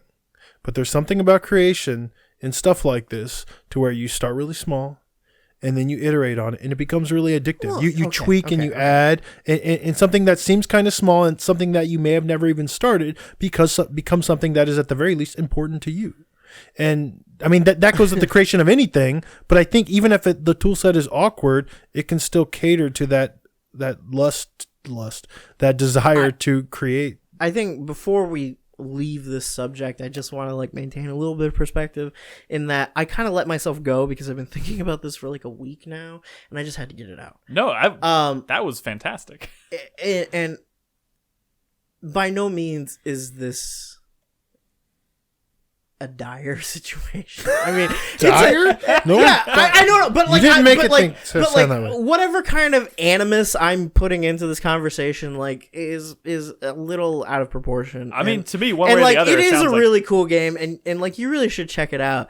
I'm just like, it's just like giving me like a fucking existential crisis about video games as a whole, of just like of art, of like creation, of everything, of just like how impermanent everything is, and that is 9,000% on me and not at all on this game. Hey, at the very least, it is, at least it's, in some ways, it has inspired passion. Scarecrow says this is Krispy's cosmic horror. This really is. This is like the book I opened in a fucking Lovecraftian story, and it like drove me insane. Like, but like that You're not gonna get past feeling this. that feeling you described that this game makes you feel. I feel like, to me, as someone who has never dabbled in a game like this, or maybe be listening to this podcast and hearing you talk about this, and like may not have ever considered playing Dreams, I might be like, what the fuck? yeah, I don't Like, yeah. I need to see what the fuck this is, Yeah, at the very so, least. Like, you should Just watch a trailer. You should watch a trailer. I mean, it's like, yeah, it's just a fucking weird thing, and it's like, Little Big Planet 3D in stores now. It's a trip, though. It's Yeah. a fucking trip. it's only $40. That's one thing. I was not aware it was only $40. For some reason, I was thinking it was 60. So that's Art Stream is cool. It might even be worth the price of admission. all right. Shall we move on to something a little less intense? Probably. This is not intense. This is not intense. Krispy's intense. We're okay. We're fucking okay. Yeah, I like believe you. my intensity is not at all warranted. This is just like a fun, I love amazing little thing that like everyone should check out and like have fun with and play. Or better yet, like Brad was saying, like next year, come check this thing out and see. If It'll be wild to see what this game is like in a year, for sure. There's already amazing shit to see because it's been in beta for 9 months, but it'll get even better. Yeah, Just like Little it's Big only gonna be Planet. crazier from here. Yeah. All right, let's shift gears for a minute. I want to talk about a game I've been playing. Oh, you've been playing Like it? a Mac? like game? like a game, Only a game? like a game that somebody made and you bought and are playing. Yes, exactly, precisely. A normal ass. Well, That not sounds fucking boring, but okay. well. No, it's not a normal ass video game. I want to talk about. It's a VR game. I've been deep into VR lately. Worlds within worlds. What? Exactly. I know Brad's been wanting to hear about this and play it for a while. So I picked up, when I got my Oculus Rift, I picked up Stormland, which I finished, by the way, and Asgard's Wrath, which is God of War. I mean, that's the easy, like, 10,000 foot view. This is a God of War in VR kind of, but it has like it's straight up like a fucking RPG. With action combat and experience and gear. It looks and like it's more of like a JRPG. Oh my god, these are the wrong It games, looks like a Nolan. first-person shooter, actually. See, oh my god, Oh, no. it's the Abyss. Oh my No, god. it's the Oh my god, Nolan. Stream Deck. It's more like a fucked up. JRPG. I got to go over to the computer. Okay. I was about to say, don't. I had to go through hell to get this footage. Somebody find a recreation of it in Dreams. Jesus Christ. Okay. So, first of Oh all, my god. Here it is. I just had an amazing idea for my top 10 video for next year. you're gonna do. Oh, I think I just had the exact same epiphany you did. Please, How long would that take? please do it. Well, no, not to like make, But find but levels people. find, like, They'll probably exist. That's fucking beautiful. Impossible. It's Crispy. impossible. Maybe if he only played like Sonic games. He's going to curate what games he plays this year based on what's in Dreams. just to Oh, I didn't say it earlier. Dude, you should wait, just wait. actually play the versions in Dreams No, and then come to the he- podcast thinking that we're all talking about Dreams and be like, wait, what is this? I was trying this to. is not what I played. I was trying to mention earlier when we were talking about Sonic, but when the Witcher 3 series blew up and everyone was excited about The Witcher, they were able to go and like download The Witcher 3 and like they had like record numbers and it was like, oh, I'm on the Witcher High, let's play some Witcher games. Like Sonic the movie was really successful this past weekend. nobody's going crazy. And then, no, but then what do you do? Because Sonic's terrible. Maybe you go play Sonic Mania, but that's like an old school throwback, or you're right? one of those sick fuckers who plays Sonic Adventure. Yeah. Oh my god, let's talk about Asgard's Wrath. There's Okay, footage fine. Fine. You've been waiting for this moment, No, Brad. you stop. You keep building it up. This was just the game I was gonna play I know. if I was able to stop being lazy and borrow Nolan's VR, which I never did. All right, so This was supposed to be the one VR game I was gonna try last year, but instead I really played no yes. VR. Here's the thing. This is going to be kind of a a difficult conversation to have right now for me, primarily because I've played this game for about 4 hours now, and I am still in the tutorial. Nice. And I know, and I'm not even saying that like I've been like, you know, it just feels like tutorial. I'm literally in the level that was built entirely for the purposes of teaching you the mechanics of the game. Oh. Like as I move forward, I mean, you still have the freedom to move about, and there's still puzzles, and there's still combat, but every area you go to is designed to kind of show you another aspect of the game. And I haven't had a chance to kind of, I don't even know how this game flows, how it is structured, really. I know when you go into the menu, the main menu, it kind of pulls back and you're floating in space and you can see all these different realms, kind of like, you know, when you're playing God of War and you shift the room around and you go to different realms or whatever, but you have this like visualization of all the realms and you kind of pick there, and each one has a map and you can go to different places on the map. But I can only ever go between 2 different places right now because I'm still in this tutorial. Are you a god? You are a god. Okay. In this game, you are a new. Looks like black and white. This is very much like This is very much like it's very. If you've played God of War 2018, it's Norse mythology. You're going to be very familiar with like. Oh yeah, the shark men. No. So from Norse mythology. No, of course. Like you're speaking with Loki. You're talking about the God of War. Like the main enemies you fight are Draugrs. Like all like. I just thought it was funny. It was a shark. The shark man is mine. Oh. I am a god. The god of animals. In this game, You made I am a new god. I'm pretty sure I am. I'm guessing I'm a god. Wait, when you say, did you have a choice of like? No, he made that shark man. So you as a made god. an abomination? You do make the animal people. That is the main. You chose shark, It's didn't got you? anxiety and shit. Okay, It didn't have to be a shark, did it? So let me just. Why didn't you become the god of tits and wine? I don't know. I don't know. But the main. He's trying to escape from reality. The main mechanic of this game is actually like, aside from just being kind of a straightforward like first-person action game where you're swinging swords and using shields, whatever. Like, you can pull back. Like, you actually possess heroes, right? So you have 2 modes. You can pull back and you're like a god, like the size of the world. That's when you saw it was very much like like looking down on like a tabletop environment, right? And you can pick things up and interact with them, but you can also pick up animals, and like when you pick up an animal, you hold your hand to it, it like sparks and then like explodes and then turns into like the shark person. Oh, they say you like just take 2 animals and kind of shove them together, and they make an abomination of a child. No, Now kiss. but I also have a turtle person, right? And it reminds me of the turtle from Teenage Mutant Ninja. The turtle from Teenage Mutant not the turtles. Like You're talking about Toka. You're talking about Bebop. Yes. From Secrets of the Ooze. Secrets of the yes, Ooze, yes. Reminds me. Fucking You mean the stupid. street sharks? Yeah. That's a cartoon. I know, Yeah, I know, we got Brian. it. You're killing me. Keep going, Nick. Yeah, it was Jossum. We remember. This is this is such a hard game to talk about when I literally don't know what the fuck is going on yet. Like I'm literally Dreams is a hard game. I'm to talk bouncing about. back and forth between you. Like this is kind of the hub. See, that's fucking what's An orc. It's an orc. No, Fafnir. that's the dude, the blacksmith from God of War. Jimmy John. Gimli.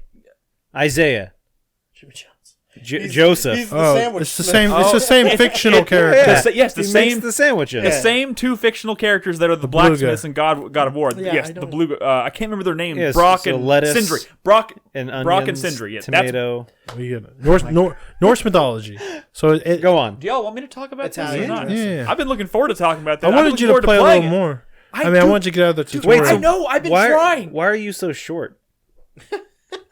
In the game. I'm serious. Like, that guy was huge. Like, Yeah, wasn't that guy a dwarf? He is literally, guys. Y'all are fucking I'm saying, 'cause- derailing this So conversation. you were saying you were a god, but what are you right now? You took possession of somebody's body? I am in Asgard right now. All these people in this place are gods. Okay. They're all gods. Everyone's a god. That's Loki sitting by the bar. They're Nice. all gods. So the blacksmith just happens to be way larger than everybody else. Sure. Okay. That's Loki. Okay. Right? So you are the god of animals, and the very beginning of the game, you're tasked with. I mean, Loki basically says, "Hey, you're a new god. I'm going to teach you the ropes and teach you how to be a god." And that's kind of what I'm going through right now in the tutorial. So, but like, this game there is so much game here, And you can tell from the very beginning of this game, because when you first pull back and you like look in the menu, you can see the world. It gives you like all these different locations you'll eventually be able to go to, and all these different things you can do with them, like dungeons and enemies to fight and side quests to complete and everything. And it says like you've done. Like, I spent 4 hours in this game. It says I've done like 4%. Nice. And I'm like, that's just fucking great. This is why I was interested in this game. Yes, I am playing quarters in the fucking bar with this drunk fish person. I think you're playing like gold coins or something. This is why I was interested in this game, because I knew it was a VR game that had legitimate meat on its bones. Yes, this I can tell very early on, even though I'm only 4 hours into the tutorial, I can tell there is a lot of meat on the bones of this game. Did you say 4 hours into the tutorial? Yeah, I've played for 4 hours. I'm literally in the tutorial. Isn't this the dream, right? Like no, to have Brad, we already talked about dreams. to have a VR game that's just as like in scope, like just as large as yes, a modern AAA game. Yeah. And that is what it looks like it's going to be. And it's kind of crazy how many mechanics are in this game, and they're all very competent mechanics. Like, everything feels really nice. The puzzles look and sound like they're going to be a lot of fun to solve. It didn't even really prompt me to do this, but I was on this beach area, right, and I was trying to get across. There's like this broken wooden platform, and there was a chest on the other side, and I couldn't get to it, and it didn't really tell me how to do this. I just kind of I was like, well, there's got to be a way to get over there, and I like pulled back into my god mode, right, and I looked around, and I just saw this like wooden platform that was across the map, and I just reached over and picked it up, and then walked across the map and dropped it in the spot and bridged the gap between land and the chest, and then I was able to go back into my human form and walk across and get it. In the middle of combat, where you're holding a shield and a sword in one hand, you can also press a button, point at an enemy, and highlight it, and your animal assistant or whatever will run over there and attack them. And all of the different animals have different special abilities. Yeah. Like there's how you have like weighted locks on doors, right? So they have like a weight, and in most games you have to find a way to like bring it down to like raise a huge heavy door, right? You can sit in this game the locking mechanisms are tied to these like cages with like dead people in them, and you can point at them, and the shark will run and like grab onto the foot of like the corpse and like pull it down to like Shark open Boy. it. Yeah, weird shit like that. But like all the puzzles I've done so far have been very rudimentary, very basic, because again, in tutorial here. Or maybe you're just so smart. One thing I will say about this game though that I can tell, and I'm very, first of all, this is one of those games where when I first popped it open, I was like popped into it, I was like, this is crazy. Because just imagine like the scale and the beauty of like God of War, but being kind of in it, right? It's very much that experience, and I love it for that.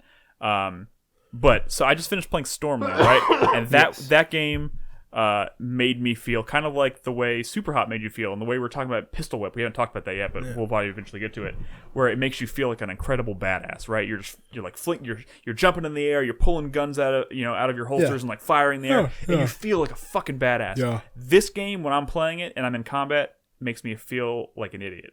Like I don't want Robin to walk in on me playing this game.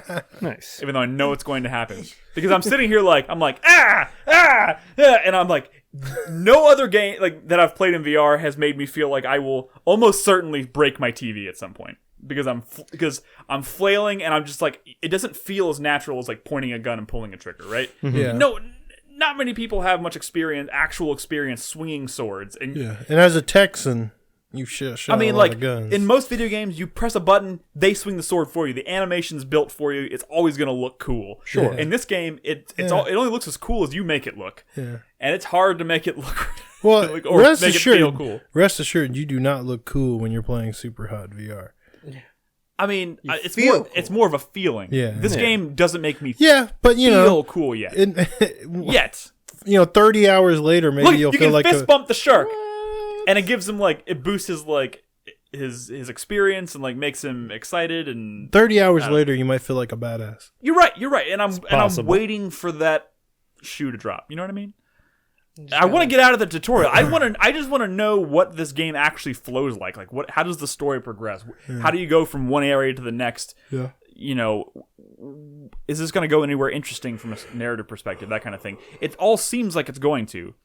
But right now, I'm just kind of stuck in the tutorials. I think that's about as deep as I can go in it right now. But it certainly is a really cool experience. By the way, throwing axes, like pulling them off your shoulder and just throwing them to dudes. It's funny because like you can, once you equip a weapon, like if you drop your sword or your axe, it'll just kind of reappear behind you because you're a god. Sure, why not? So you can just like literally just chunk axes at dudes.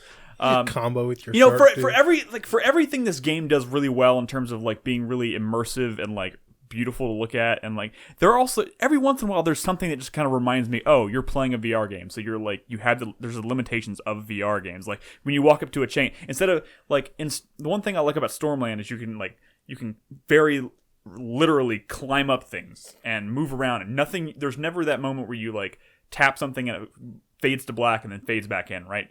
But in this game, when you go to climb a rope, you just touch it and it like fades to black, and then it fades out or fades back in. You're at the top of the chain, right? And that kind of shit kind of pulls me out of the experience. And I'm hoping that's maybe just because I'm in the tutorial and it's getting me used to it. Because I climbed a ladder here in a second, and it actually let me do the whole like hand over hand pulling myself up the ladder, which I thought was pretty cool. So I don't know what this game ultimately is going to feel like. I'm hoping that a lot of this awkwardness is just because I'm in the tutorial. Also, there's no run button. What the fuck is up with that? I'm walking everywhere. It's driving me fucking crazy. I'm curious. Are you when you're playing this? Are you standing or sitting? I'm standing, and I had the same problem with Stormland. I can't play these games sitting down because they all require interacting, like putting things on your hips. It's like when you pick up items in this game, you literally have to look, and you have a pouch on your hip, and you have to like put it in the pouch.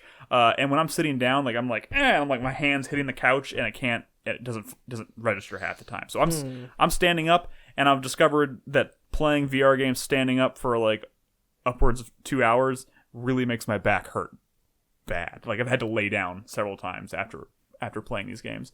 But unfortunately, maybe you're hunching down too much. I mean, maybe I think it's because when I'm in the headset, like, I feel balanced, but I think it's because my body is like stiffening, it's like tightening up to like overcompensate for what it's doing to my, the actual headset is doing to my sense of balance. Sure, but I don't know.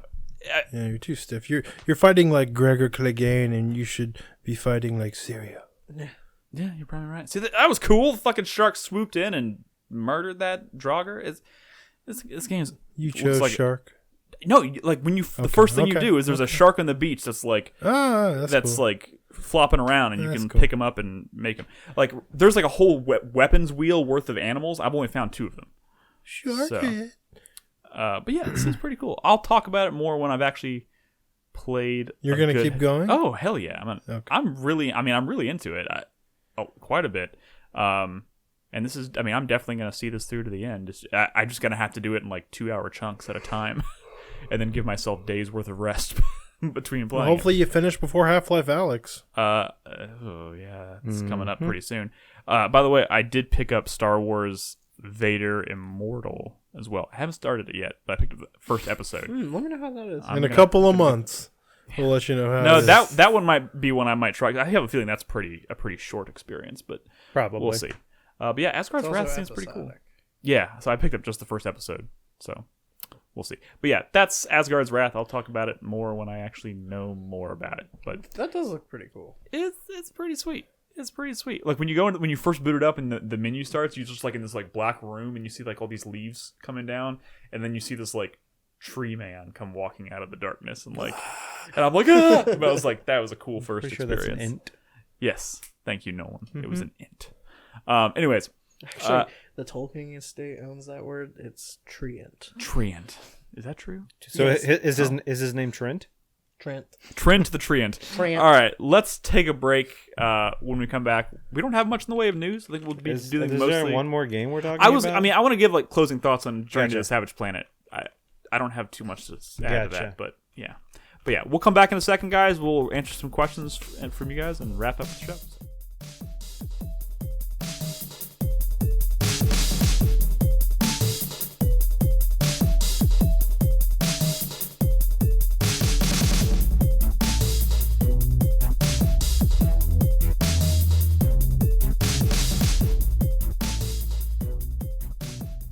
back from the break. We don't have a lot of news this week. So before we jump into questions from our supporters on Patreon and Twitch, I want to real quickly give my final closing thoughts on Journey to the Savage Planet, because I wasn't able to play it for like 2 weeks because of the stupid glitch that was causing issues. But I managed to go back and find a workaround, and I played it. I finished it yesterday. Nolan, you want to roll that footage? Yeah. Footage luxurious. So, finished Journey to the Savage Planet. Very short experience as far as kind of what I was expecting going into this game. Very short, so it was shorter than you were expecting. Well, especially at the beginning, because at the beginning I felt like I was spending a pretty long. I didn't have a good feel for how big the game was as far as the world goes, and it really is one of those things where it kind of picks up momentum as the game goes on because you start getting more and more abilities, because it is, basically a Metroidvania. You're unlocking abilities and that allow you to traverse the different areas. And as you get more and more abilities, you start to explore areas much faster. I finished the whole game in about 13 hours. And that is what I did stop short of doing, because you can go through, there's like 3 different endings, and you can, if you do 100% of the game, or like finding all the hidden stuff, you get like a special ending. I didn't do that because I played Metroidvanias for 13 hours that are some of the best Metroidvanias. Sure, so. And I don't even want to necessarily use that as like a knock against this game, because those 13 hours, in my opinion, were a lot of fun. Zero Mission's really short, but that was a good game. Yeah, great. Oh, game. Metroid Zero Mission. Mm-hmm. Yeah, I mean, I don't, like I said, I don't want to use that as a knock, because I think those 13 hours were great fun and I really enjoyed it. I think this game has a lot of personality to it. The abilities that you unlock, the traversal that you abilities that you unlock are really fun and very intuitive, and the controls feel very nice. I think a lot of people's enjoyment of this game is actually going to come down to maybe more so the humor. Mm-hmm. Because we've talked about that. Brad brought this up, and I there's 2 different sides of the humor. There's the one side which is the AI that's talking to you constantly as you're going through and like saying all these this cheeky. Shit looks cool. Yeah, so this like platforming challenge, I kind of get stuck here. It's pretty tricky, and there's you get stuck on the turbine, or the way this tall tower, like they keep shifting, and I'm trying to like time the jumps through the thing, and I keep fucking it up. Mm-hmm. There's some cool shit like this in this game, but like you have that AI that's constantly talking to you, and she has some some funny one-liners and stuff, but she's also kind of like constantly talking, and that can get kind of annoying. But the videos that you unlock when you go back to when you return to your ship to drop off resources that you found, you slowly unlock these videos that are from Kindred Aerospace, the company that sent you on this mission, and it's like the CEO of the company talking to you about what you've achieved and what you're trying to do and all this stuff. And those videos oftentimes are fucking hilarious. I love them. Yeah.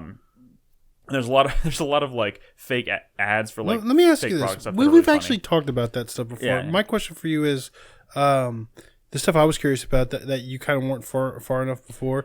Some of the more like crazier like navigation stuff, like I'm seeing the super jump here, and I know you get like double jumps, maybe even like triple jumps. I got triple jumps by the end of it, and you're like jumping from like floating islands and like rocks and stuff. Like, is that stuff pretty satisfying? Yeah, I think it's great. By endgame. I don't. Yeah, it's fun. It's rewarding. I wouldn't call it groundbreaking because I've seen plenty of other games. I didn't think there's any one ability in this game that I haven't seen somewhere else. Mm-hmm. Sure, but I'm seeing like a platforming challenge here, and I kind of want to play it. I feel like this challenge is like the hardest challenge I had in the game, and I just so happened. Sure, but it looks fun. Yeah, it is great. It is fun. I'm not. You're bad trying at it, to. I know. I'm terrible. It looks fun. I was also stressed out because I was recording footage and I was like, great, this is all making it into the footage. You're so defeatist. It's the fucking Star Wars situation all over again. Well, Nick, the problem is you're jumping where the hole is and you need to jump. I know, Nolan. I know what the problem is. Shut up. It always happens to me, and it's only when I'm recording footage. I mean, to be honest, this is the most like demanding platforming challenge I think I'd had up until this point, so it kind of caught me by surprise. I like Big Air. I realized recently I like Big Air. Big Air? What do you mean? I don't know. Just move on. Okay. What's this game out of 10? I'd say like a 7.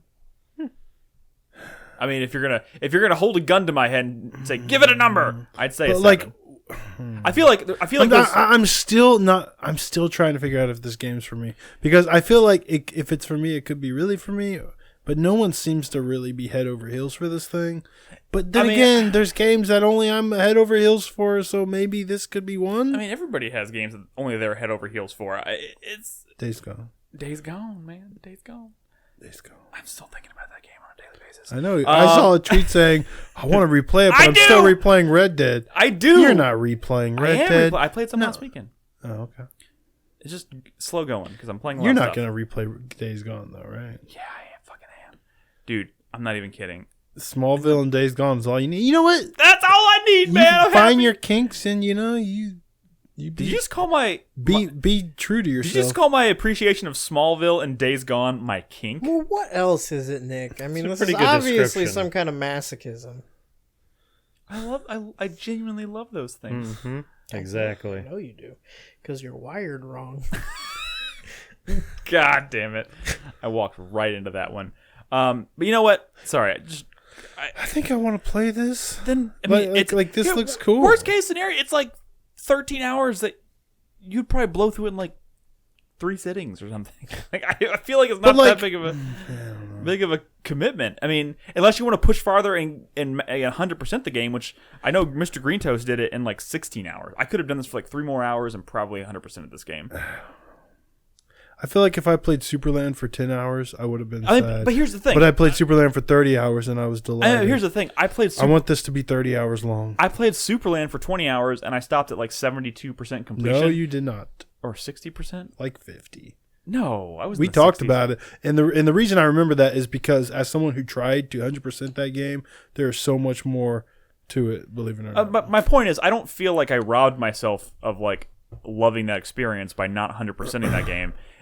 But there are also games like Hollow Knight or 2D Castlevania or Metroids or whatever that I've played in the past where I felt the urge to do as much as I could. And maybe it's just upgrade system broken here. You don't need the stuff that you find. I mean, all the stuff that you find is in service of finding more stuff to find. That's the Metroidvania way, dog. I know. And to be honest, I think maybe if the story was like more of a important part. Yeah, see, that's the kind of shit I want to hear. I want to hear that everyone's giving this a 7 out of 10 because they think the story sucks. Because that's how suck. It's kind of that's how it can be a 9 out of 10 for me. You know, No, I mean, here's the thing. So the story is not. It's not so much that it sucks. It's just that it's silly. It's minimal. I mean, it's silly. It's minimal. The fact that it's silly makes for me kind of hard hurts to be a little bit for you, sure, but kind of hard to be invested in. But like I said, I love all the story presentation comes to those little quirky videos you find, and those are all fucking hilarious. I'm anxious because we're almost done with February. We really are, and I haven't found like anything cool this year yet, and it's frustrating me. There's with the still exception a lot of of Dreams. years left, March Brad. will change that. I know, but like last year, I mean, we already finished Resident Evil 2 remake. I mean, and other shit. Hey, look, Green Toast is in chat throwing shades. I'm just bad at this. I don't know what he's talking about. There you go. Look, man, I really enjoyed my time with this game, but at the end of the day, like, I'm also itching to... You've played one game this year, and it's already not on your top 10 list. I can feel it. And that's why I'm iffy. Sure. Absolutely. I mean, yeah. March is when the real shit begins. You know what I mean? So, Yeah. I will say that like, this was my game of the show at E3, and it was for a reason. I feel like this game, when you're playing it, is a joy. But the credits rolled, and I was like, all right, I feel like I'm done. I feel like I'm okay with this being my ending. I don't feel the need to play for 3 more hours just so I can unlock one more video to change my experience, which wouldn't change the experience much at all. So that's that. Let's move on. Let's talk about other things. There's really not any news. There's one thing I remembered that I'd like to mention real quick. Next week in game magazines. Oh yes, Platinum Games. Their next big announcement. So I don't know if Their you- next Platinum announcement. Yeah. Let's not call it big yet. We don't know. I mean, They're making it seem like it's they're starting. I mean, they're starting with they're The doing fact 4, that Wonderful 101 was the first Sure, announcement. They don't start with the biggest one. With that said, I bet Platinum Games did not expect it to blow up like it did, which Maybe. makes that being their first announcement still kind of a small one. I don't know. It is still a port that people kind of knew was coming for the past year. Did you see that You video know what I mean? of like But- the Platinum team race, like watching the Kickstarter get funded, and they're all like, like yay, applauding, and like Kamiya looks like I knew it. Like, Well, he looked completely pretty sure that's how confident. always I mean, even Kamiya if they looks. didn't know it was going to be as big of a success as it was, One of the backer rewards is to get blocked by Kamiya. That's true. which is fantastic. But like the reason why I don't think it's just, they may not have expected it to be as successful as it was, but they certainly didn't expect it to fail. They didn't, Sure. and they went with but they had a $50,000 goal. I'm saying it was never going to fail, and there's no way they expected it to blow up as fast as it did. So I think it could still be a relatively small announcement in the grand scheme of things. Sure, but like without the blow up, it's not a big announcement. If that's the bar, They've been teasing it for over a year. if that is the floor for these announcements of the 4 that they're doing, Sure. then I mean, I will bet you almost anything that one of these 4 announcements is a release date for Bayonetta 3. Potentially. Or a trailer at the very least. Come on. But I mean, at this point, Give a us trailer should have any trailer they release They for have not Bayonetta 3 shown now a should have a second release of this date. game. They showed Correct. one They trailer. showed a logo. Well, and Bayonetta fall apart. Yeah. Or Wait, something wait. strange. Are you saying that this could be Bayonetta related? One of these 4 announcements could be. Any of them could be, yeah. Oh, I guess I just misunderstood what Platinum 4 meant. No, they're doing 4 I four thought it was a announcements. project called No. Platinum. No. They're doing 4 announcements. And Wonderful 101 was the I first. think most people are expecting at least one of these to be a brand new game that we've never heard of. Probably. But there's also that other game that they've been Bayonetta, showing Scalebound, snippets of. New game. That, There we go. but there's Dude, there's another game that they've been working on that they've already announced and shown snippets of recently. The fucking the Square Enix published one where there's like 4 dudes silhouettes on the Babylon, whatever. Babylon's Fall. Yeah. Which doesn't look all that I impressive. mean, I don't think that's going to be tied Maybe to one that of these big silently announcements. died. Well, no, they showed it off recently, very recently. I mean, that doesn't necessarily mean anything. I feel like we've seen it. What was the Well, game? anything What was can the game die. we saw a demo for recently? Oh, System Shock 3 got a trailer recently and then was effectively canceled. Yeah, but that was always vaporware. What if they announced the release date for Bayonetta 4? They could. They won't. I'd like to see more ports. I'd like to see Sure. Mad World come to Switch. In Famitsu next week, they're gonna do their. They're gonna make their next. Warrior. The fact that it's in Famitsu makes me think it's going to be The funniest shit like in the world. the tell all of Bayonetta 3. The funniest shit in the world is that was Kamiya's troll message. Anytime someone like, when are we gonna hear about Okami 2? And his response would be, next week in game magazines. And he would he'd say the same thing to everyone, no matter what they asked. And some people would like report on it until they finally got the idea that, oh no, Kamiya literally is trolling people. He says this to everybody next week in game magazines. So it's funny that Platinum recently officially said, yeah, next week in Famitsu. I get it. Yeah. That's pretty good. And they're not Part trolling. of it's part of the Kamiya canon. Yeah, yeah, exactly. And then the other news, I guess, this week, and I don't know how much we have to add to this, but we thought it was interesting at least, was the whole Sony has officially pulled out as of today. Sony has pulled out of PAX East and GDC because of fears of or concerns over the coronavirus. And I think it's a slightly maybe bigger deal for PAX because PAX was building a lot of momentum in Steam because it was going to be the first place that The Last of Us 2 was going to be playable. Correct. Well, they didn't want The Last of Us 2 to come to real life. Yes. They didn't want the infection to spread. Perhaps it was for the best. Yeah. But yeah, people, looking forward to playing The PAX Last of flu Us. is always an actual thing. It's a Yeah. real Swine thing. flu hit PAX Correct. West real And- bad. Exactly. And there's a very likely chance that at a convention where thousands of people are all right next to each other in the midst of a virus outbreak. Yeah, but not Probably just not a good idea. people. Gamers. That's true, too. Dirty, I mean, to gross be honest, gamers. if we could add anything, it's to say maybe this is Plus, very, they do that weird thing where they sneeze in each other's mouth. It's like, why do they do that? I don't know. There's always I've that always one guy who wondered about goes that. around and is like, sneeze in my mouth, and everybody sneezes in that guy's mouth. Wait, can people sneeze on command? Yeah. I certainly Some can. people can look at the sun and sneeze. That's me. You shouldn't do that. Some people That's can. a bad. That's me. That's I have Looking at- that condition. Looking at the sun is a really bad idea. But I think it's a really responsible move on Sony's part to just say, "Hey, you we're watched not you gonna watched risk the it." Terror season 2? I am That halfway was through. one of the pilots I saw. Remember in the where the one dude looks at the sun and his eyes like Was that what happened to his eyes magical, or can that actually happen to your eyes if you stare at the sun long What, enough? bleeding out of your eyes? Well, it was more than bleeding. His eyes went like fuck. I mean, he went blind and like. I mean, fucked. if you stare right at the sun, I think it can burn your retinas. Yeah, and, like, it be can. like, and But be like, will it kind of bleach your retinas? I don't think so. Okay. that might be fictional. Yeah. Okay. I'm not what a do you scientist. mean? What do you though. mean? Your bleach your Like retinas? his Your iris? iris. Yeah, his Okay, iris no. physically I changed don't color. think there's a way for you to shine a light at your iris and have it change color. Well, not just any light, the sun. Oh, I'm sorry. You're right. The sun. The sun is a The ultimate light. somebody out there in the world of science should let us know. Probably not. I don't know. Have you ever seen one of those like tattoo removal lasers? Well, You He's shouldn't got be, a point. You shouldn't be removing tattoos from your eyeballs. See, Don't look into that laser. what about Brett. that Dead Space 2 laser? Oh my god. Seriously, go on YouTube and look up tattoo laser removal machine I bought on eBay or something like that. It's nuts how powerful those are. On eBay? Scary.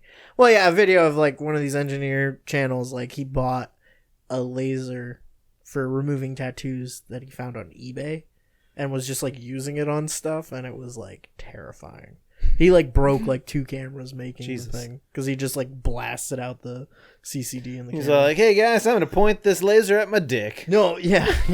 It was fucking. Whoops. He was like putting it like on his skin, and like it wasn't doing anything, and then he like drew with a marker on his skin, and every time it touched the ink, it like fucking like burned him.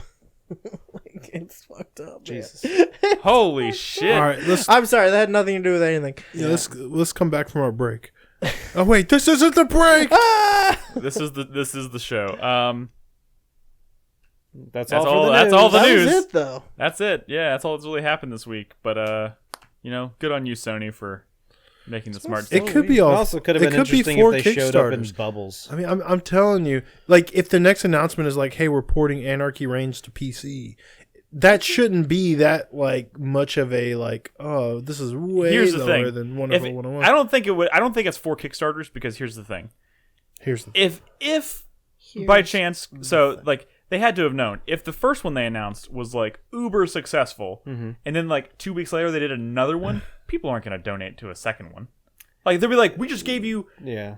4 times what. Or They're like they're sorry, not going 4 pretty times. crazy all in on that one. Too. Pocop Yeah. just gave them $1,500. What? Pocop did the The fucking. Did you do the jacket. jacket? The Yeah. jacket. That jacket's really cool. Pocop is not going to give Oh, another man. $1,500. Pocop said he's homeless now. Pocop Bloomberg. Yeah. He's gonna be the coolest looking homeless guy. Yep. out there.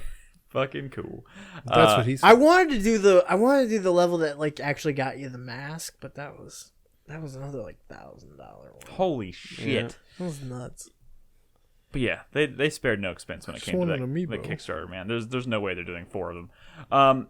All right, we have some questions from our supporters on Patreon and Twitch. Nolan, are you ready? First, we have a couple new patrons. We do, which we always love. Did we talk about Ben last week? No, I don't think so. Ben Affleck.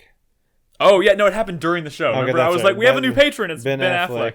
Yeah, became a patron. The Ben Affleck. I'm pretty sure and then listens Alex. to the show.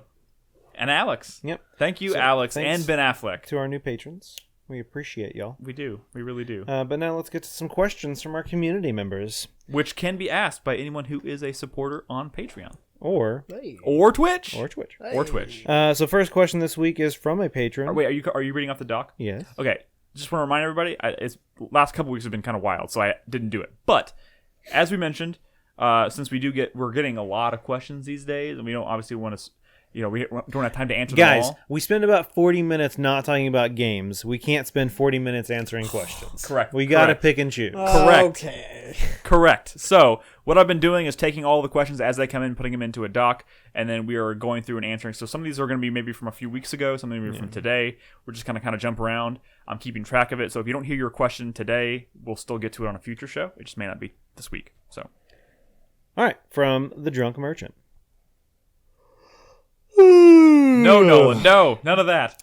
Any games you guys think should get the quote Persona 5 Royal or quote Catherine full body treatment? Not DLC, but a reworked story expansion that intertwines with the original narrative. I would do a Majora Mask, making some of the additional NPCs have their own schedules and backstories that make use of a lot of masks that you use once and never use again. Oh. So that's a good, it's a good question. So essentially, it's taking a game like like you said, Persona 5 Royal or Persona 4 It's a big Golden thing with or Atlas, obviously. Persona 3 FES. Yeah, they do like to make money off of something with minimal effort. blah, blah, blah. What's up? Knights of the Old Republic 2, the Sith Lords. Which, funny you mentioned that, since we're playing that for the Revival Club right now, if you're playing on PC, there's the mod for the to restore the the missing content. Yeah. Which highly recommend. An attempt to restore. Yes. But yes, it is something that everybody who plays it now recommends. So obviously everyone playing it for the Revival Club is playing with that mod in place. I'd like to see Beyond Good and Evil is a good one because that was Knights of the Republic 2. That one also had a lot of content cut out before release. I would like to see. Did I say Beyond Good and Evil 2? I meant to Yeah, say Beyond Good and Evil. we knew what you meant. 2 TOO. Yeah. Yeah, that's what I meant to say. Assassin's Creed 2 Brotherhood, but re-released with more of the actual Brotherhood. That was one of my kind of Flesh out that concept. yeah, like I liked it conceptually, but they never really went anywhere in the game. Like you could hire some people to join your Assassin's Guild, but they didn't really like do anything. And every once in a while, you could be like, "Help me in combat." It was kind of cool that there was a magic button that just made one like show up out yeah, of like a hay but bale I and want kill more of somebody. that. I want maybe I could like train up some of them and kind of go on yeah, like actually there was they more have to it. names, so they're not just like random dudes. I feel like if the current creative team who works on Assassin's Creed, specifically the ones who have Odyssey. been working on Odyssey and Origins, if they were to go back and say, "Hey, we're going to remake or remaster or whatever Brotherhood, but apply just their general approach to design to those older mechanics," I feel like that would probably achieve a really interesting And just result. to clarify, I think it was just Assassin's Creed Brotherhood. Thank you. I know. You know what I would like? I was thinking about this the other day. I really liked the Dragon Age Origins expansion, Dragon Age Awakening. Yes. You don't see expansions on that scale anymore for like very big story-driven Witcher 3 RPGs Blood and Wine. with like an all-new cast.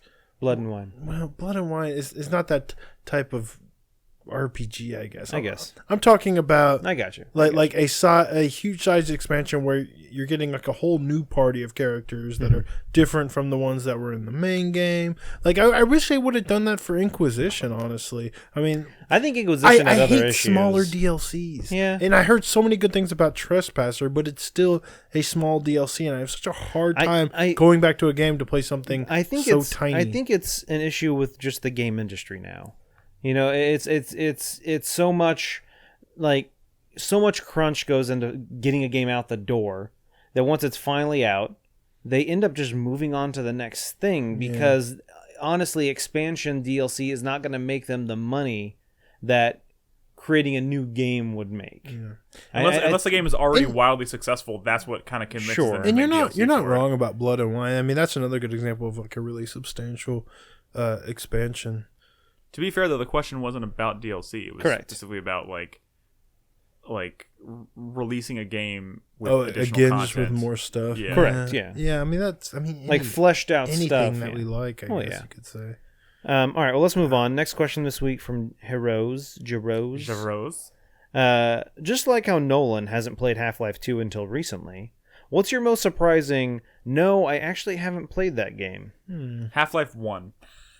Let's We not were get, ta- into, we let's not were get ta- into that conversation. We were talking about that in Discord this week. I have not played Half-Life 1. One got brought up not too long ago for me. That wasn't Half-Life There's 2. probably a lot of them for me. Yeah. Yeah, there's too many. I've never played Pong before. Fucking Okay. Chrono Okay. Trigger. You've played That's a some good one, Crispy. I know. Chrono Trigger? Oh, Yeah. Chrono Trigger's a big one. Pretty much any famous Final Fantasy game. So Never- all of them? Yeah, have you Or- never played a Final Fantasy game? I've started and played chunks of many of them. The only one I've ever finished is You played a lot of Final Tactics. Fantasy Tactics. I was gonna say you played a lot of Tactics. I will say. So you would say that's probably your favorite Final Fantasy? Yeah, by default. man, this is a Resident Evil 2. I will say I don't first Resident play MMOs. Like that is a personal life choice. Same here. But I don't do that on purpose. I would have played the shit out of both Final Fantasy 14 and Final Fantasy 11. But at that point in my life, I was like, and World of Warcraft. Oh yeah. Like I've never played a second of World of Warcraft because I fucking knew. So And if I touch this, I am done. So this comes from my history of playing MUDs and Diablo. So I downloaded WoW, and I started playing the tutorial, and then you go through an area where you got to kill a bunch of boars.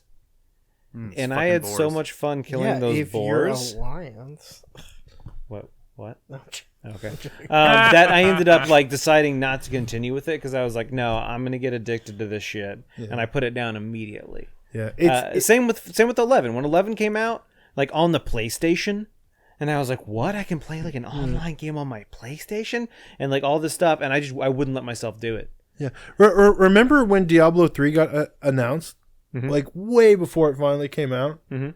And I was like, guys, I'm never going to play this game. Yep. I eventually finally did much later in the history of... It was after the Necromancer DLC came out. It was way later I finally tried it. Like when that Diablo 2 event was going on? Or Diablo, yeah. Diablo 1. But like I specifically said I'm never going to touch Diablo 3 because I was afraid of it. But as I learned more about it, I was like, I could probably manage this. This was after I was like already, engaged to Malay. I was like, I probably can fuck up my life this much at this point. But yeah. In the spirit of the question and what Krispy had, because Krispy brought up Chrono Trigger, I will also add Final Fantasy VI to the list.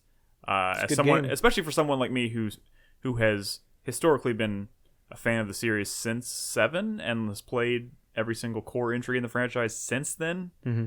I find it kind of shocking that I haven't played 6, which especially when everyone says that like that's the one. Well, it's a pretty good game. You don't like. I know because you're a bitch. I mean, I'm working on it. All right, let's move on. I'm working on it, man. Next question this week from Don Dolan. Why is that? Why is Chrono Trigger and Final Fantasy VI not playable on the Switch? Licensing. The moment those games are playable on the Switch, I will play both of those games. He says no. Nick. We had the Super Nintendo Classic conversation. I know, and Chris Davis lent it to me, and it sat in my room for 6 months, and then I gave it back to him. Fucker! Then that's on you. The HDMI cable, plop it into your TV. You're good to go. I knew it was never gonna happen. I need that shit on my Switch, or it's not gonna happen at this point. Next question from Don Dolan. Which one of you is the most likely to be a reptile? I want to hear Crispy's approach to this question. I don't know. Nolan. Because he's cold-blooded. And he's a snake. He's got that logical lizard brain. I used to own a snake. Really? Yeah. Then I think it's you by default. I really think Nolan is like of the people in this room. Snake is the most efficiently evolved being. And in the original Soul Calibur, he'd pick Lizard Man because he's a cheap motherfucker and he just wants to win. My favorite character, Lizard Man was fucked up in that game. My favorite playable character in all of Mortal Kombat is Reptile. That's gross. Yeah. You would. I know. That's such a nitpick. I know. All right, next question from Levi. What is one of your favorite games from your least favorite? Yes. Genres. What is your favorite game from your least favorite genre? So I thought that last word was games, and I was like, wait, what? You know what? I can't stand RTSs, but I liked Brutal Legend. Dude, I can't stand RTSs, but I fucking love StarCraft. That doesn't make sense. I can't stand RTSs. I know. I love everything about StarCraft other than actually playing StarCraft. No, so that makes sense. Yeah. not to jump on this RTS train, but I've never really gotten into RTSs. There's a whole lot of games that have kind of is civilization. That's like a civilization game. Civilization. But like RTSs, I've never really been big in. I wasn't super big into StarCraft back in the day either. But fucking Frostpunk, man, like that game just got me good. Yeah, like city builders. Yeah, I've never been into city builders. I would have said survival games used to be my least favorite genre, but that's changing pretty quickly now. In fact, I'm starting to love them. So it doesn't really count anymore. I mean, truly, to be honest, my least favorite genre, for being real, are sports games. Those are bad but I haven't games. played any to like. I mean, Dude. the first thing that comes to mind is Super Mario Strikers, which was pretty fun. What about King Griffey Jr.'s baseball on the Super Nintendo? That Damn. game's Never tight. touched it. I played a lot of that one. What were you freaking? You out? motherfucker! I pinged you in Discord. Here it comes. Oh, about StarCraft Ghost. Did you watch all that We'll stuff? talk about it. Oh, okay. We'll talk about it. Okay. I haven't seen any of this. What the fuck are y'all talking about? You can play it. I mean, it's out Yeah, there, right? StarCraft On an Ghost, emulator. like, leaked A large portion like a of it. build of it. A build leaked. of it. Like multiple levels. Yeah. And that has nothing to do with this. Also, I'm not crazy into fighting games, but I really, really enjoyed the Injustice games. Yeah. Yeah. Like, That's a good one. You know, like if they Sure. okay, Brad, I get it. Oh no, it's the mechanics you're into. Mechanics. All right, move It was on. a fun game, Brad. Fuck Move you. on. Hey, in the same vein, I feel the same way about like the recent batch of like Mortal Kombat games. Like I don't like fighting games really at all, but like I've picked up the last like 3 and I've played a significant chunk of all of them. I don't like fighting games either, and I don't play them. There we go. Moving on. Joshua asks, Joshua. it's a little late, but I wanted to leave a little feedback in regards to Krispy's comment that Arkham Knight was one of the most underrated games of the decade. While I will agree that it's a great game, for me, the problem wasn't the Batmobile, it was the complete lack of memorable boss fights or encounters. So many of these previous moments got regulated. Sorry, I gotta zoom in a little bit. It's kind of small. Relegated? Thank you. Relegated to some type of Batmobile tank battle. Yeah, those stuff. While that the stuff was series bad. hit its stride in many ways with that game, it severely underdelivered on the boss fights and Easter eggs that were everywhere in Asylum and City. Okay. There are plenty Let of me Easter finish. eggs. Let me finish. Sorry. Go back and play City. Memorable boss fights after memorable boss fights in that game. I don't disagree with him on that, but yeah, there I are kinda- I plenty kind of of Easter disagree. eggs. Yeah, the idea that like certain characters were completely like shoved into the Batmobile combat sections does suck. Like the idea of them being like, "Oh, Deathstroke's Are we talking in the about game." Firefly and No. I mean like Deathstroke's in the game, but he's only in a tank. You don't actually ever like see Deathstroke. Yeah. He's only like in a fucking He's like tank. Vulcan Raven. Yeah, it's like, are you really fighting Deathstroke? Who cares? Like, you know, memorable boss fights. Also, who's Deathstroke? Brad. I have replayed Arkham City numerous times, and it's a great game. Asterisk. I think the lack of depth in that game becomes more apparent the more I play it. Like, is that also because you've played it now in a post Arkham Knight world? yeah, I mean, like the idea that like there's a whole bunch of like really cool Easter eggs in all of the Arkham games, and they're all great and like really fun when you see them. I think besides the main like critical path story of City, anything that's a side bet or a side project in Arkham City is very thin. Yeah. Like really thin. Maybe the Riddler stuff is probably the only exception I would make to The that. Riddler stuff's great in Night, though. Yeah, the Riddler stuff in Night I think is better than the Riddler stuff in City. But I think the Riddler stuff was like the best side project stuff in City.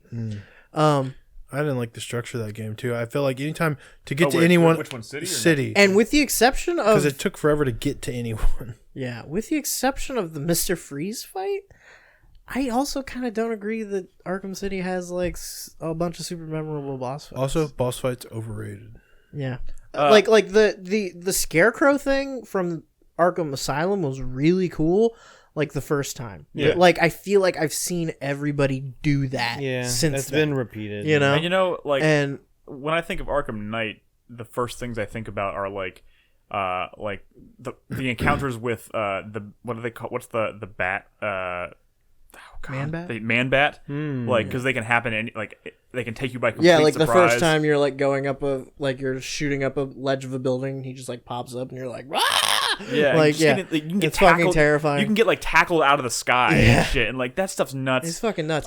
Joker stuff. I almost would go so far as to say is like those games are great. I love those games. I don't think that boss fights are The highlight, a huge part of those games' success. right? Yeah, Mr. Freeze, I think, is still the one thing that I would say, okay, this is really cool, and more encounters should be built like this because it was built more around, like...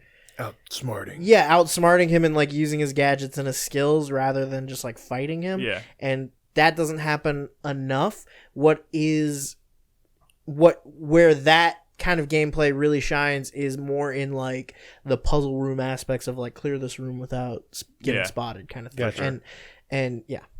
All right, let's move on. Cool. Next question this week from Ash. You guys ever import games? I've played most of the Yakuza games back from Japan after trips there and played them with no fucking clue what was going on until the Western release. Imported Yakuza 7. I've never done it before, and I was curious if you guys had. The last game I imported was Siren Blood Curse, if you remember that. Because at the time, I didn't think that game was going to get a release in the U.S. It wasn't that. You wanted the physical version. And I did want I wanted the physical version too, but even at that time, I don't think it was available as a download.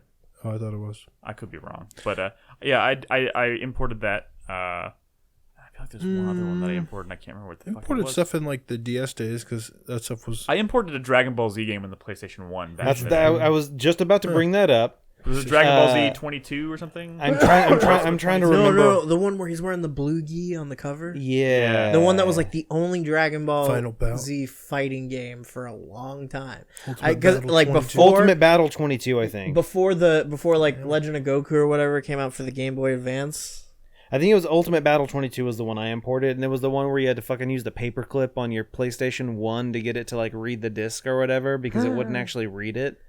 The Naruto fighting games. But that's on the the only one I've ever GameCube. imported. Yeah, Those were The tight. ones that like, because like the Japanese ones would have like 50 characters and like half of them were from arcs that hadn't made it. Well, over. yeah, because they just came out before they I came feel out like in the West.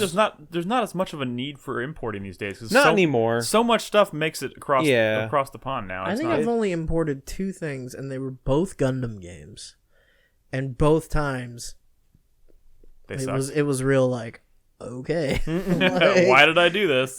I mean, it was like I was really starved for like a Gundam experience. The most recent one is I bought Gundam Breaker 2 from PlayAsia, and it was fine. Like it was like distracting for a while, but like I paid like $90 for it. A big import for me was actually David imported it. Was Bayonetta. Bayonetta came out months months before in Japan before it came out in the West. You were streaming that And before it came out. It in the was US. completely in English. Oh, I do remember that. Yeah. So yeah, we imported it, and it was on my top 10 that year, and it didn't come out till the following year for everybody else. That's why I didn't make my decade anything on my decade stuff. All right. Because it was a 2009 game. Well, let's move on.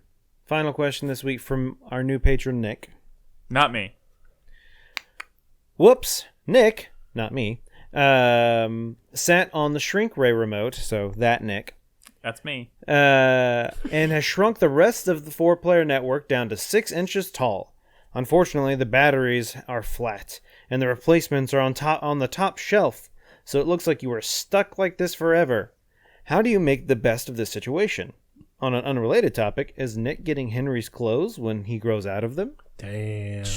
Fucking shots It fired. was just like a left, right, boom, boom. Fucking. All right, Nick. so we're essentially the borrowers now. That's an old. That's So an old how do you reference. make the best of the I situation? don't know how where much. I don't know how many people in chat know the borrowers. Secret Wait, Life did he of say Arietti. did he say The- 6 inches tall? The seminal 6 inches- John Goodman classic. 6 inches tall is enough to scale that bookshelf. Yeah, he was the dude who like owned the house that they lived in. shit, That was you're like trying to right. tear it down. You're right. I need to poke holes in this question because I feel like being 6 inches tall would be tall enough to. So like Nick shrinks 2 yeah, inches. Yeah, I feel like You could scale that. You get into true crisis territory when you're in like Honey, I Shrunk the Kids level, and they were like an inch tall. Well, you're about this tall, so it would still be difficult. And I think it's also a scenario where, yeah, granted, you could scale that, but if you fall, like You did. yeah. Here's the thing. Well, that's also debatable. I though, mean, when because you're the this smaller you tall- are, gravity affects you in a different way. It's one of those things where, like, if you drop a fucking mouse from this high and it hits the ground, it doesn't really get hurt that bad, just because gravity has less effect Is on that it. true? Yeah. Someone get a mouse. So- I mean, probably find one outside. Don't do that. Don't do that. I will say this: if you're 6 inches tall, I feel like that's just the right height to be able to still effectively the controller would be large, but you could maybe push buttons on it like a PlayStation controller laying on the ground while using that television. It'd be fucking like the biggest screen in the very world. limited. I think what if you were games 6 could play. inches tall, you wouldn't have to worry as much about like being eaten by a cockroach or something. That's true. That's making the best of the situation. No, you would eat the cockroach. cockroach. You probably have Cockroach. to. Yeah. Cockroach. Or you go hang out in the kitchen and fight cockroaches for crumbs. crumbs. Yeah, get a sword and shield like made out of I don't know. A Yeah, needle. do your pants shrink? Or are you wearing like you getting like Ken doll clothes or GI Joe No, it's clothes? like that fucking that episode of Rick and Morty where they're like making fun of each other's like version of shrinking. It's like, oh, that's stupid 1950s shrinking where it takes forever and your clothes don't even shrink with you. Yeah. Like, I mean, you know what? Make the best of it. I'd probably just watch Smallville. Wouldn't it be just regularville? Is 6 inches the global average? Oh, Because that seems a bit much. that's fucked up. That's fucked up. I'm gonna have to Google this real quick. Oh my god. I feel like we've effectively answered this question. Yeah. I think there was a question in Discord I'll get it. I got that it. I didn't grab because it came in I after I had got to do it. the doc. I got the thing open. I'm in the supporters channel. Okay, but what's Wait, I got you. What's the There's been some misinformation in chat. Global penis size average? as of 2015, 5.5 inches. Oh. Okay, but what's the median size? Wait a minute. Wait, the median size. Fucking Jonah Falcon. Jonah Falcon over here. I wiki human penis, or I clicked the Wikipedia for human penis size, and there's a cartoon penis. And it says length, circumference. By the way, length is measured From the back of the balls. not the base of the balls, Wait, what is it measured from? not the base of the balls. So from the top. the top. Not the bottom. Yes. Damn it. No. Wait, who measures it from the base of the balls? Okay, I'm sorry. This is a conversation we Wait, should. well, hold on. Are your balls What do you on think, top? Nick? Do you, is it, like Oh man, I thought it was from the asshole to the tip of the penis. Why'd you I so thought you many went, women? I thought you went asshole and then around the balls. The whole erogenous zone. Like, I thought we were measuring the area. Oh my god. from the prostate to the tip. I thought we were measuring the volume. I thought it was square inches. You know, add like another 4 or 5 inches because like the sponge. Inches? I thought we were measuring in ounces. What? That's weight, dude. I know. That's a joke. Nobody cares how heavy your dick is. They care Wait. how long it is. So no one here has seen The Leftovers? what? No. Yeah, I've seen Leftovers. Well, Is you that didn't finish it, plot point though. in I the haven't finished leftovers? So in like the second to last episode or something, like there's this scene where it's like it's not really happening, it's almost like a dream, and he's like the president, and like, oh, you have to like scan your eye and voice recognition, and this thing pops out, and it's like this little platform, and he's like place your penis on the device. And Wait, it's the like, Leftovers? and he has to measure like We're talking about the HBO yes drama. He's got to like measure his dick, like I guess the weight of it. There is. And he flops Are it you out. sure it's not like a dick print? I'm gonna be honest, I'm guys. fairly certain it almost looks like a little Like scale. the topography of the veins. There is no world in which I can imagine why that would be relevant in a show. You got to finish that show now. I do need to finish that show. He's like, well, now I need to. you got off the train too early, but About 6 inches too early. damn. All right. Next question from our supporter channel and Did Discord we ever find out the median? I don't think Brad ever told us the median. from Lao Kung Pao. I was remembering talks of the 4Player podcast crew doing a Disney World trip in a couple of months. A couple of months ago. Yeah. And it got me thinking. And this applies for everyone. What would your ideal theme park be? There's so much detail in this. I'm just gonna read this. Hold on. Let me finish this question, then we Okay. can go to the dicks. What would your ideal theme park be themed after? Dicks. And what would the park's signature ride be? Dicks.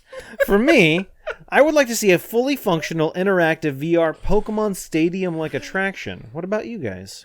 Pokemon Stadium's pretty cool. My perfect theme park already exists, and it's called Smallville? the Wizarding World of Harry Potter. Oh, the Pokemon Park could have a teacup ride that's like the Lick-a-Tongue game from Pokemon Stadium. Oh, shit, yeah. Where the fucking, like, Yeah, sushi. where you're eating the sushis.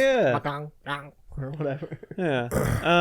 That's a good one. Brad, you look like you have something to say. Yes, I'm reading this from Wikipedia. A 2015 review of literature found 2 studies finding height and stretch or flaccid length to be moderately correlated. 7 studies finding weak correlation for flaccid stretch or erect length. And 2 studies found no correlation between flaccid length and height. Yeah, it's been proven height that the as in, taller like- you are, the longer your dick is not. Like overall, They don't like, go high 1 and 1. Size and hands. Size and hands. One study investigated the relationship with digit ratio and found men with longer ring fingers than index fingers had slightly longer penises. However, the common misconception that hand size predicts penis size has been widely discredited. Wait, what if your ring finger is the same length as your index finger? Then you have no penis. Wait, my ring finger is longer than my index finger. That's no what? Isn't that what he said? Yeah. Oh, mine is too. It's by Yeah, I think that goes together. All right, that let's checks see out. whip it out. Just unzip your fucking pants. I'd really rather not. Fruit by the foot. There's so much here. There's so much money dumped into these studies. Oh, of course. Have you not seen that episode of South Park It's pretty important. with the dick length? Have you not seen that episode? It's so maybe. good. It is such a good episode. Okay. Theme park. Can't stop thinking about dicks. Theme park. Theming. I don't know, man. That's a tough question. I I would would have said Star Wars, but that's the thing now. Yeah, it is. Star Trek? That would be cool. That'd be interesting. Lord That's of the Rings would be a cool one. Ooh. Or just like fantasy. Where in they let you general. out into the woods and they just release Dude, wild dogs you know what? to chase you. I kind of like. Okay, so in Overwatch, there's a map that's called Blizzard World, and it's like a Disney. It's a Disney World like park, but it's all Blizzard properties. So it's like the front gate is like the entrance to Stormwind, and then like there's a snack bar called Snacksramus, like instead of Snacksramus, and you know there's like Tyrael Sword is like a ride, and it has all like StarCraft, Diablo, Warcraft shit, and you know I like Blizzard stuff. It's not like my absolute favorite in the world, but I like it enough, and every time I play that map, I'm like, I want to go there. So what I would want to see is like Frostpunk. no, that'd be horrible. That'd be horrible. There's no food anywhere here, and it's really cold. Like an anime themed theme park. I don't know necessarily which anime. Obviously, not something like Cowboy Bebop or something, but something more like over the top, like a JoJo's Bizarre Adventure, Like a bunch of shonen anime. yeah, shonen type stuff. But when you go to a theme It's got park, Dragon Ball, yeah, Naruto, exactly. One But you know Piece. when you go to a theme park, they always have like the characters from those things there, and It's they're got acting a like that Junji character. Ito like horror haunted house. But what I want to attraction. see is that No, kind of thank theme you. park, but all of the actors are that super over the top anime, like oh ha ha, and like what I'm saying, like they're constant like going, like every time you have to go into a restaurant to buy food, they're like yeah, and they're like doing like crazy shit. That's what I want to see. They're like, super over the top, just That'd be like cool. really embarrassing kind of like acting. Like you go into like the ice cream shop and there's a guy with a chair and he's like. If anyone's seen with the JoJo, fucking- yeah, from JoJo. I've got a good Yeah. answer. I feel like a Ghostbusters theme park, but where you go into the what's the name of the hotel in the first movie? The Sedgwick. Yeah, they go into the Sedgwick Hotel and they give you like proton packs and they have like That'd be really you have to cool. just explore this hotel and like bust ghosts with whatever I don't know what they would come up with to like make you feel like you're doing it, but like That'd be something like fucking that, cool. or just explore this environment and like pretend you're. And a you can pay a Ghostbuster. little bit extra to go in there with that special someone, and you can bust until you bust. That's why'd you say that? I was gonna say like a Dungeons and Dragons Wholesome themed one, answers, too. no one. Wholesome answers. Like an official like Dungeons and Dragons themed theme park where like it has different lands that are based on different campaign settings would be really cool. But there is a park in like New Mexico, I think. It's like an actual like LARP adventure park where they have Wait, slow down, Charlie Brown. There's a New Mexico? I don't know. I don't know if it's in New Mexico or what, but yeah, Nick. Or Nolan, we took it. We took it and said, nope, this is New Mexico. You go back to Old Mexico. That's cool. There's some good answers in chat too. Studio Ghibli movies theme park. Yeah, that would be pretty interesting. cool. That would be good. With Resident especially Evil. Spirited Away. Like the food court is like Well, what Spirited if Away. what about like a Capcom theme park? You could do a lot with that. Yeah, you could. You could. Some of it would be terrifying. Yeah, Some of it definitely. would be cool. Well, You know, that's all the questions this week from our Nintendo. patrons That just made me think and our of- supporters on Twitch. Yes, thank you, Appreciate guys. that. And once again, like Nick said, if we didn't get to your question that you asked, we'll probably get to it in a later show. We're trying to not answer all of them just because some weeks we have fewer, some weeks we have more, and we're trying to just even it out. Yep. So we'll have more questions and to answer next week. You said Capcom, and now I'm thinking about Kristen Kreuk as Chun-Li again, and I'm still very curious about this. Is this a thing I shouldn't watch? No, I mean you watch Smallville, so Go fuck yourself. To watch what? Before the show, he had reminded me that Kristen Kreuk played Chun-Li in a movie. Oh, The Legend, The of Legend Chun-Li? of Chun-Li. Is that what If it's you, called? yeah, if you don't want to watch that, Street though, Fighter. I've got a really great YouTube video about that movie. Please send it And to me. how, like, Chris insanely bad it is. Cool. Send it to me. So, Brad, any updates on our penises? Oh, the ancient Greeks believed that small penises were ideal. Oh, Scholars believe that most ancient Greeks probably had roughly. Did you know I'm 45% Greek? Oh my god. But All then right. how did That's they so do all fucking that? funny. Oh my god. All, 4-player all minute. you know is that the people writing the Greek history books had small penises. This is preferable. They're like, actually, this is great. yeah, the philosophers. I'm sorry. Okay, we need to wrap this up with the All four-player the history minute. stuff is really funny. 4-player minute. Hype, sweat. Ancient Koreans Oh my God. admired large penises. Oh, they King did? Ju- well, That's they pretty much all what a did. unique feature of their culture. Oh my And god. King Zhejiang, Actually, Korean people Zhejiang like big people. of the Silla dynasty is said to have had a 45-centimeter penis that was so large his subordinates had to search for women that fit him. Wait, I'm sorry. What was this? 45 centimeters. Someone's going to have to translate that. Yeah. I'm going for American. it. Somebody convert that, please. Traditional 45 centimeters. Yes. 17.7 inches. What up? Liar. He went from his tailbone. He was measuring his forearm. Oh my god. Oh shit. All right, can we wrap this show up with the 4-player We minute, can. please? All right, Brad, are you ready to start us off? Brad, get off Wikipedia. Get off that dick, Brad. 4-player minute. Hype, sweat, thank you, and fuck you. Go. Sure. My sweat is now about my penis. My hype is someone showed me a trailer for this. There's a new Metroidvania in early access or coming out in early access. It is a record of Lodos War I hear it. Yeah, they were talking about that. in Twitter. Metroidvania, and it looks fucking rad. yeah, I saw that. So watch a trailer. I'll watch a I trailer. was on my really stream tomorrow. I was really kind of like thrown off watching that because I was like, oh, Record of Lodos War, can't wait to see a giant mech. And then I watched that whole trailer and realized I'm thinking of Escaflowne. Yeah. like, and was really Wonder disappointed. Labyrinth. Is that what it's called? Yeah, it looks cool. It looks cool. My sweat is going to be Animal Crossing, just because I don't know. I was kind of excited going into this direct, and I watched this like 25-minute direct, and like it was a whole lot of Animal Crossing. I mean, they showed off a few new things. I mean, I'm pretty sure I'm gonna get this regardless, because Malia really likes Animal Crossing, but she was surprised by how much like Animal Crossing it looks like. I think the one cool thing I saw was you can like carve out land. You can, and, like, I think, yeah, I agree with you. The cool looking thing is at first, traversal in the game is difficult, but it becomes easier later on when you get the ability to change the landscape. change the landscape, and even like Almost pole Minecraft-esque. vaulting over rivers is cool. It's Yeah. just like a tool that you have. Yeah. There's a lot of cool stuff, but I don't know. I always get so excited at first, and then you just sort of run out of stuff to do, and I don't know. We'll see. My fuck you for this week goes to me for being excited about this Wolcen game. Have you seen this? I keep Wilson? seeing it on Steam. What is Yeah, this? it's a like a Wolcen. CRPG. WOLCEN. It just looks like Diablo. No. Like it's a pretty Diablo. I thought for a while that it was like a Warhammer thing. Is it? No, I think it just had big shoulder pads. It's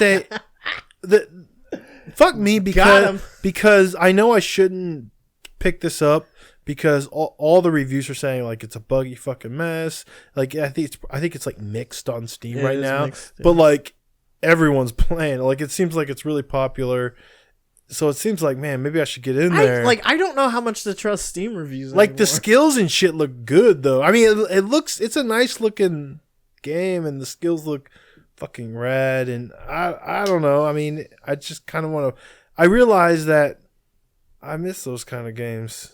You know, just because I thought Diablo 3 was kind of disappointing doesn't mean I don't like Diablo. You know, but I don't know. Fuck me for not waiting. I should probably wait. But I need something to play. I need some 2020 shit to play, goddammit. Dude, I don't know. And my thank you for this week goes to, I don't know, Henry for being such a trooper, man. He had a double ear infection again last week. That sucks. And we thought, well, we've been there. That's okay. Then all of a sudden he woke up one morning and his eye was swollen shut. Oh, that sucks. And we were like, what's happening? And we're like, we had been giving him Benadryl, right? Because he'd been sick. So it's not like an allergy thing. So we're like, oh my God, is this thing fucking infected? It's like, turns out he was fine. Shit happens. Horrific shit can happen when you're a little kid and you have stuff like ear infections. Yeah. But your eyes swelling up can be a thing. And I'm so tired of going to the fucking doctor. He hates the doctor so much. He gets so upset.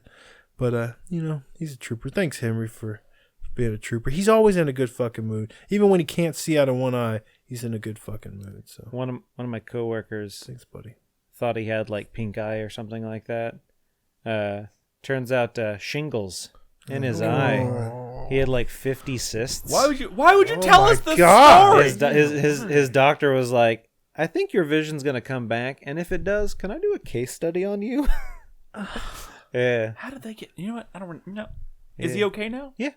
His vision's coming back. Everything seems to be doing pretty good. God. Yeah. Oh God. Okay. Is that Nolan? why it's called shingles? No. Should I not Google it?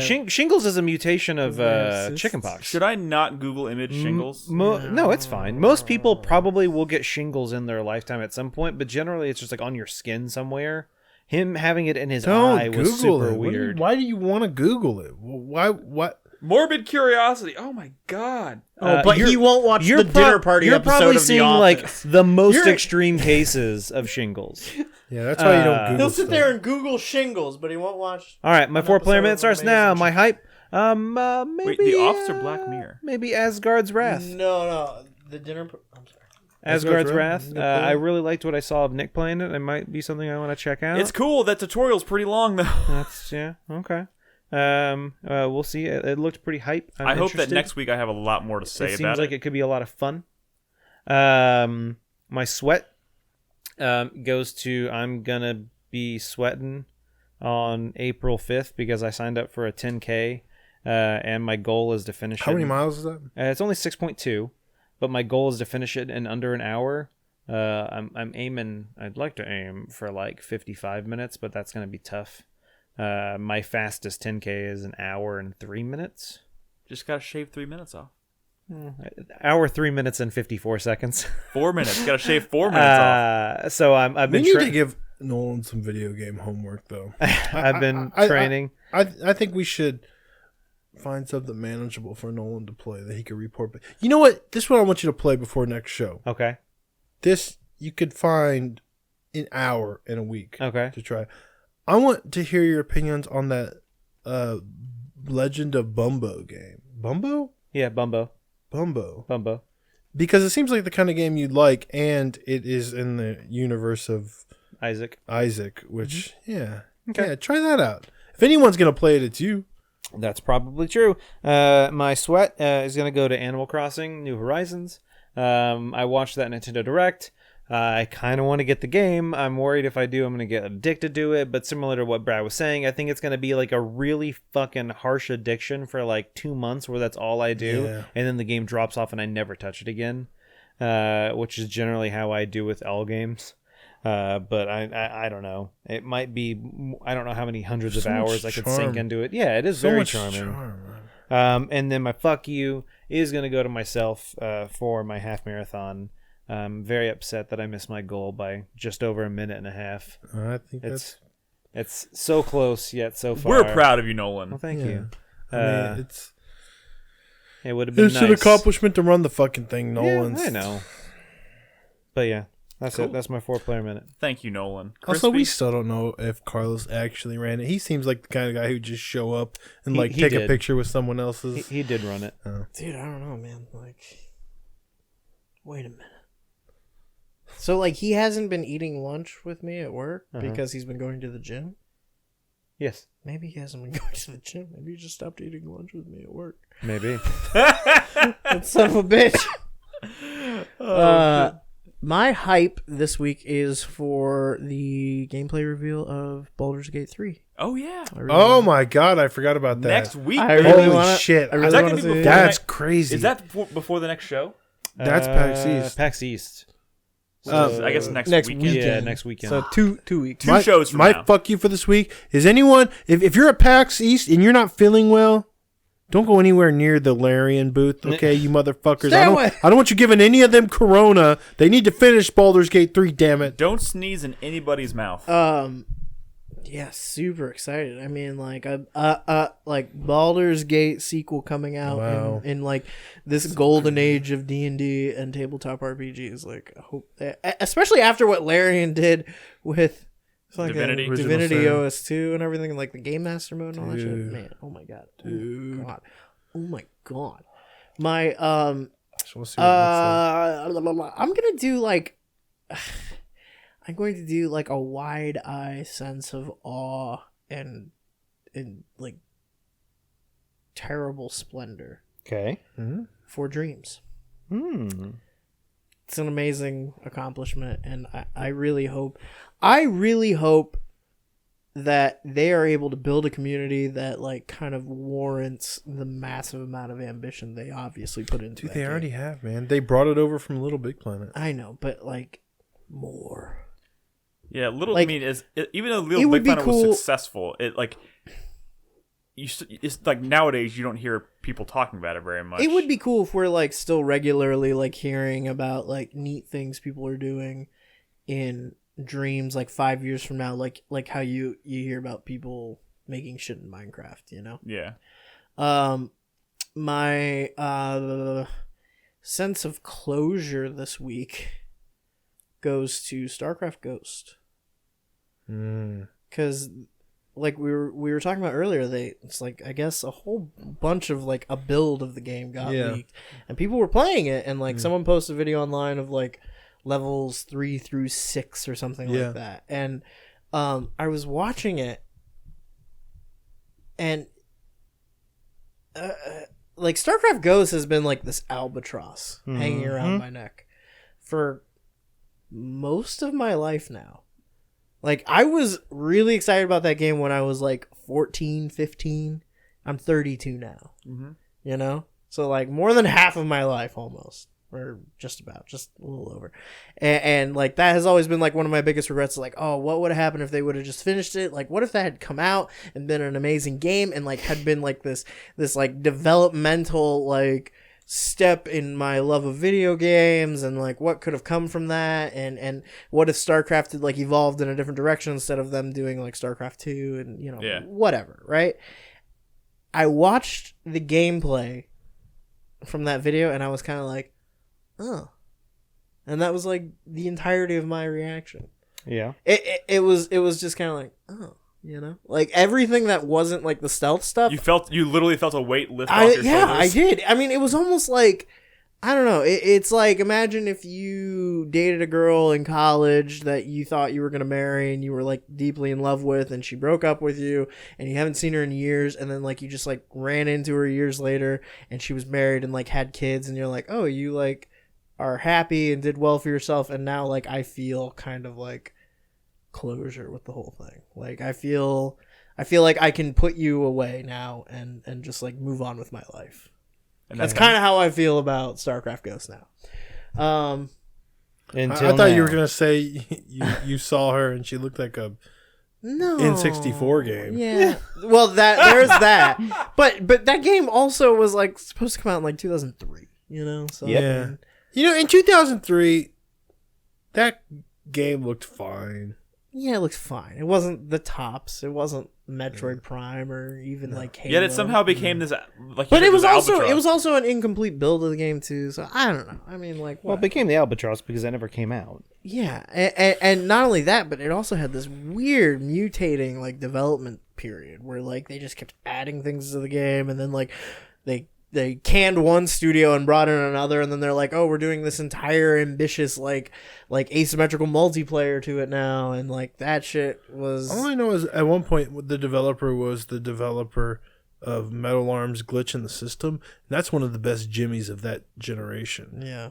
So I would like to have seen them. Yeah, but like they were very much like not in charge of that process. Yeah. But and yeah, I don't really have my cool of the week goes to I'm still playing Overwatch, and that game's great. Cool.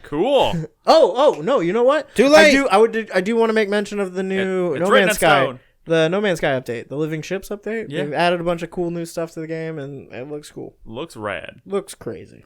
Thank you, sir.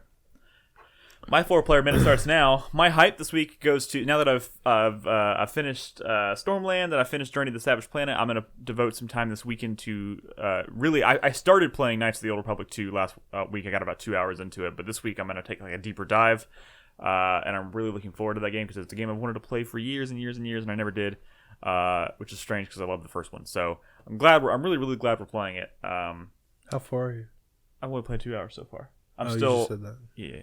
So, but this weekend I'm gonna really take my first like It starts deep slow. dive. It starts Yeah, I mean, but there's something special about that game. The way that game feels, like the vibe it elicits, and I don't know what it is, but KOTOR is just special, and I've always felt that way. Okay. My sweat goes to Neo 2, which is one of the first major releases of the year, coming out in You in and many March. others are gonna pass on it. No, I'm gonna fucking play it. You nuts, Okay. dude? I beat Neo 1. I love Neo. Your warrior's gonna beat your ass. My concern is that if it comes out and I still haven't finished Sekiro, I mean, I'm fucked. Sekiro is fucked because Hey, fuck Sekiro. I love Sekiro. It's cool. It's cool. I fucking But you know what? adore Sekiro. If you were gonna finish it, it'd be done. That's not true. That I you know. know that's just not true. I know. I spent 2 weeks trying to beat one boss in that game, and it kind of broke me. They're not related. I mean, I beat it eventually. Sekiro's an action game. Neo's that an is true. RPG. They are very much different games. Yeah. So I know, and to be honest, maybe because I'm kind of like I don't really have any new shit besides I'm gonna be playing some Asgard's Wrath. I've been bouncing around a lot this weekend, but maybe I'm gonna try and really get the ball rolling again on Sekiro. We'll see what happens, but I'm worried that if I need to try and finish that game off before another big difficult. Here's the play. Wait till they announce another Sekiro, then finish it. No, dude, I fucking love From Software. I love all of their games. I finished all of their games so far. I'm not letting this game beat me. I'm gonna get back to it and finish it. I believe in you. My thank you this week goes to anyone and everyone who has recommended movies or come to talk to me about movies. I've watched a lot of movies so far in 2020. Some that are some that came out this year, some that I'm just kind of going back and watching for the very first time, some that I'm just watching on a complete whim, or some that people have just come to me and recommended and I watched. And I'm really enjoying this little experiment and just like broadening my horizons. Dude, and I'd watching all love kinds to of recommend shit. some movies to you, but you gotta like focus it. You gotta narrow it down for me. No, I I don't. can't just recommend to you random movies. No, you can. No, but I don't want to do it like that. I want to go in with like a purpose, a plan. I think instead of watching movies, you should watch some of the TV shows we've recommended. Why don't you recommend movies like Fargo? Why don't you recommend Black movies that are Mirror. special to you Or Good that you Place. think I haven't that seen? never works though, right? Because it's I can tell you this: I have less of a chance of watching it if it's a comedy. Does that narrow it down? And I know that sounds Not really really. terrible of me. That's crazy. I know. I just don't. I don't want to have this conversation again. I You am like Ghostbusters, don't you? sure, but I don't. The comedy is not necessarily why I've always loved Ghostbusters. all right. I watched Overlord last weekend on a whim. Yeah. That movie's fucking cool. That movie is fucking cool, and I'm just like enjoying. Would you like more movies by that director? Sure, fine. I Sure. I mean, but here's the thing: like when I watch a movie that I like, I'm going into Letterboxd and I'm like immediately going to the director and seeing what else they've done. And then, like a director, an era, something, a genre, something. your favorite movies from the year 2004. Why is it so hard? He recommended to me like a whole spreadsheet full of shit. Because I don't want to give you a list like Crispy gave you. Why? Give me your That's favorite way- movies from way too 2004. Only movies that came out in 2004. 2004. Okay, I'll do it. Why 2004? Is that I don't special year know. to you? No. Give me a I year mean, I that's special to graduated you. from high school that year. Okay. I don't know. I The just summer picked of one out- 04. I just picked one On out of the my ass. cusp of manhood. Give me the best recommendations from 04. I don't care. You want me to narrow it down? I'm narrowing it down for you. And give me a recommendation by the end of the year. Helpful. I mean, it's stupid, but it's helpful. My fuck you this week goes to the end game of Stormland. I got to the end of Stormland, and I did the final like mission called Terminus, and I was waiting for a big story wrap up. And then I was really confused because I kind of took me back to the hub area, and it was like, and some strange stuff happened, and the world kind of shuffles around a little bit, and I was like, what the fuck is this? How do you finish? How do I finish this game? I want to see credits roll. I had to look it up. The way this game is built is so weird. You have to finish that game 16 times to get the ending. Seems like a lot. I know. You have to finish it. You have to finish it six. You have to do the final mission. You have to go through the final chain of objectives. The world resets 16 times, and you can only do it once per week. It resets like every Tuesday at 9-something a.m. I don't know what it is. You have to do it 16 times before you actually unlock the true ending of that game. Now, the difference is every time it resets, the world changes, and the enemies get harder, and they throw more enemies at you, and they want you to upgrade you into your like the ultimate like robot or whatever, I guess. Okay. But I was like, I'm not going to play this game for 16 more weeks just so I can see the fucking ending. I'm done with it. I finished the fucking game. So I was really annoyed that like that was kind of how they chose to end it. And it almost felt like they maybe had more content planned for it before they were Insomniac was purchased by Sony. And then they realized, oh, okay, well, we can't really finish all of this extra stuff we wanted to do to this game because Sony owns us now. I don't know. I'm just guessing. It's just a really weird way to end a game that is otherwise to me absolutely fucking brilliant. Cool. Hey, you have seen Eternal Sunshine of the Spotless Mind, right? Uh-oh. No, I haven't. Well, I didn't watch that because I thought it was one of those like it looks too depressing. No. You should watch that. Okay. It's a really good movie. All right. Cool. There's Brad's first recommendation. From 2004. Yeah. Although, if I were to look at like decade, I want 10. Can I do that decade? Can I do the decade? Can I do 2000 to 2010? You told me to narrow it. I narrowed it, and then you broadened it. Okay. Well, I mean, Eternal Sunshine might be on my decade list. Give me 10 movies from the 2010s. Actually, here's a challenge for you, Brad. Yeah. 10 movies from the 2010s, one from each year. Okay. Your pick of one movie from each year. For you, not for me to watch. I think Before Sunset is my favorite 2004 give me your movie. list. I'm not going to recommend it to you. Give me your list, and I will tell you if I've seen any, and then if I've seen one, then you can go back and find a replacement for it. Sure. That's what we're gonna do. That's Brad. Nolan, you need to start thinking about how you're gonna recommend movies to me because so far Crispy has done it and Brad's done it. Now that means you have to do it. This is your homework. Okay. All right, that's our show. I'm looking at Go home. Everybody, get out of here. Letterboxd guys, right now. Thank you so much for listening. Thank you so much for tuning in and watching. If you're new, you can find all of our podcasts over at 4playernetwork.com. Let me finish. If you want to support us, go to patreon.com/4player. But of course, if you want to be a part of the community and just in general keep in touch with us, keep in touch with the community, go to discord.gg/4player. That is where you'll have all kinds of fun discussions and keeping track of movies and games and emojis and whatever the fuck, memes. It's a great place to be all together. So thank you so much for watching. Thank you for listening. We will catch you guys next week for the new episode. Have a good night. Oh.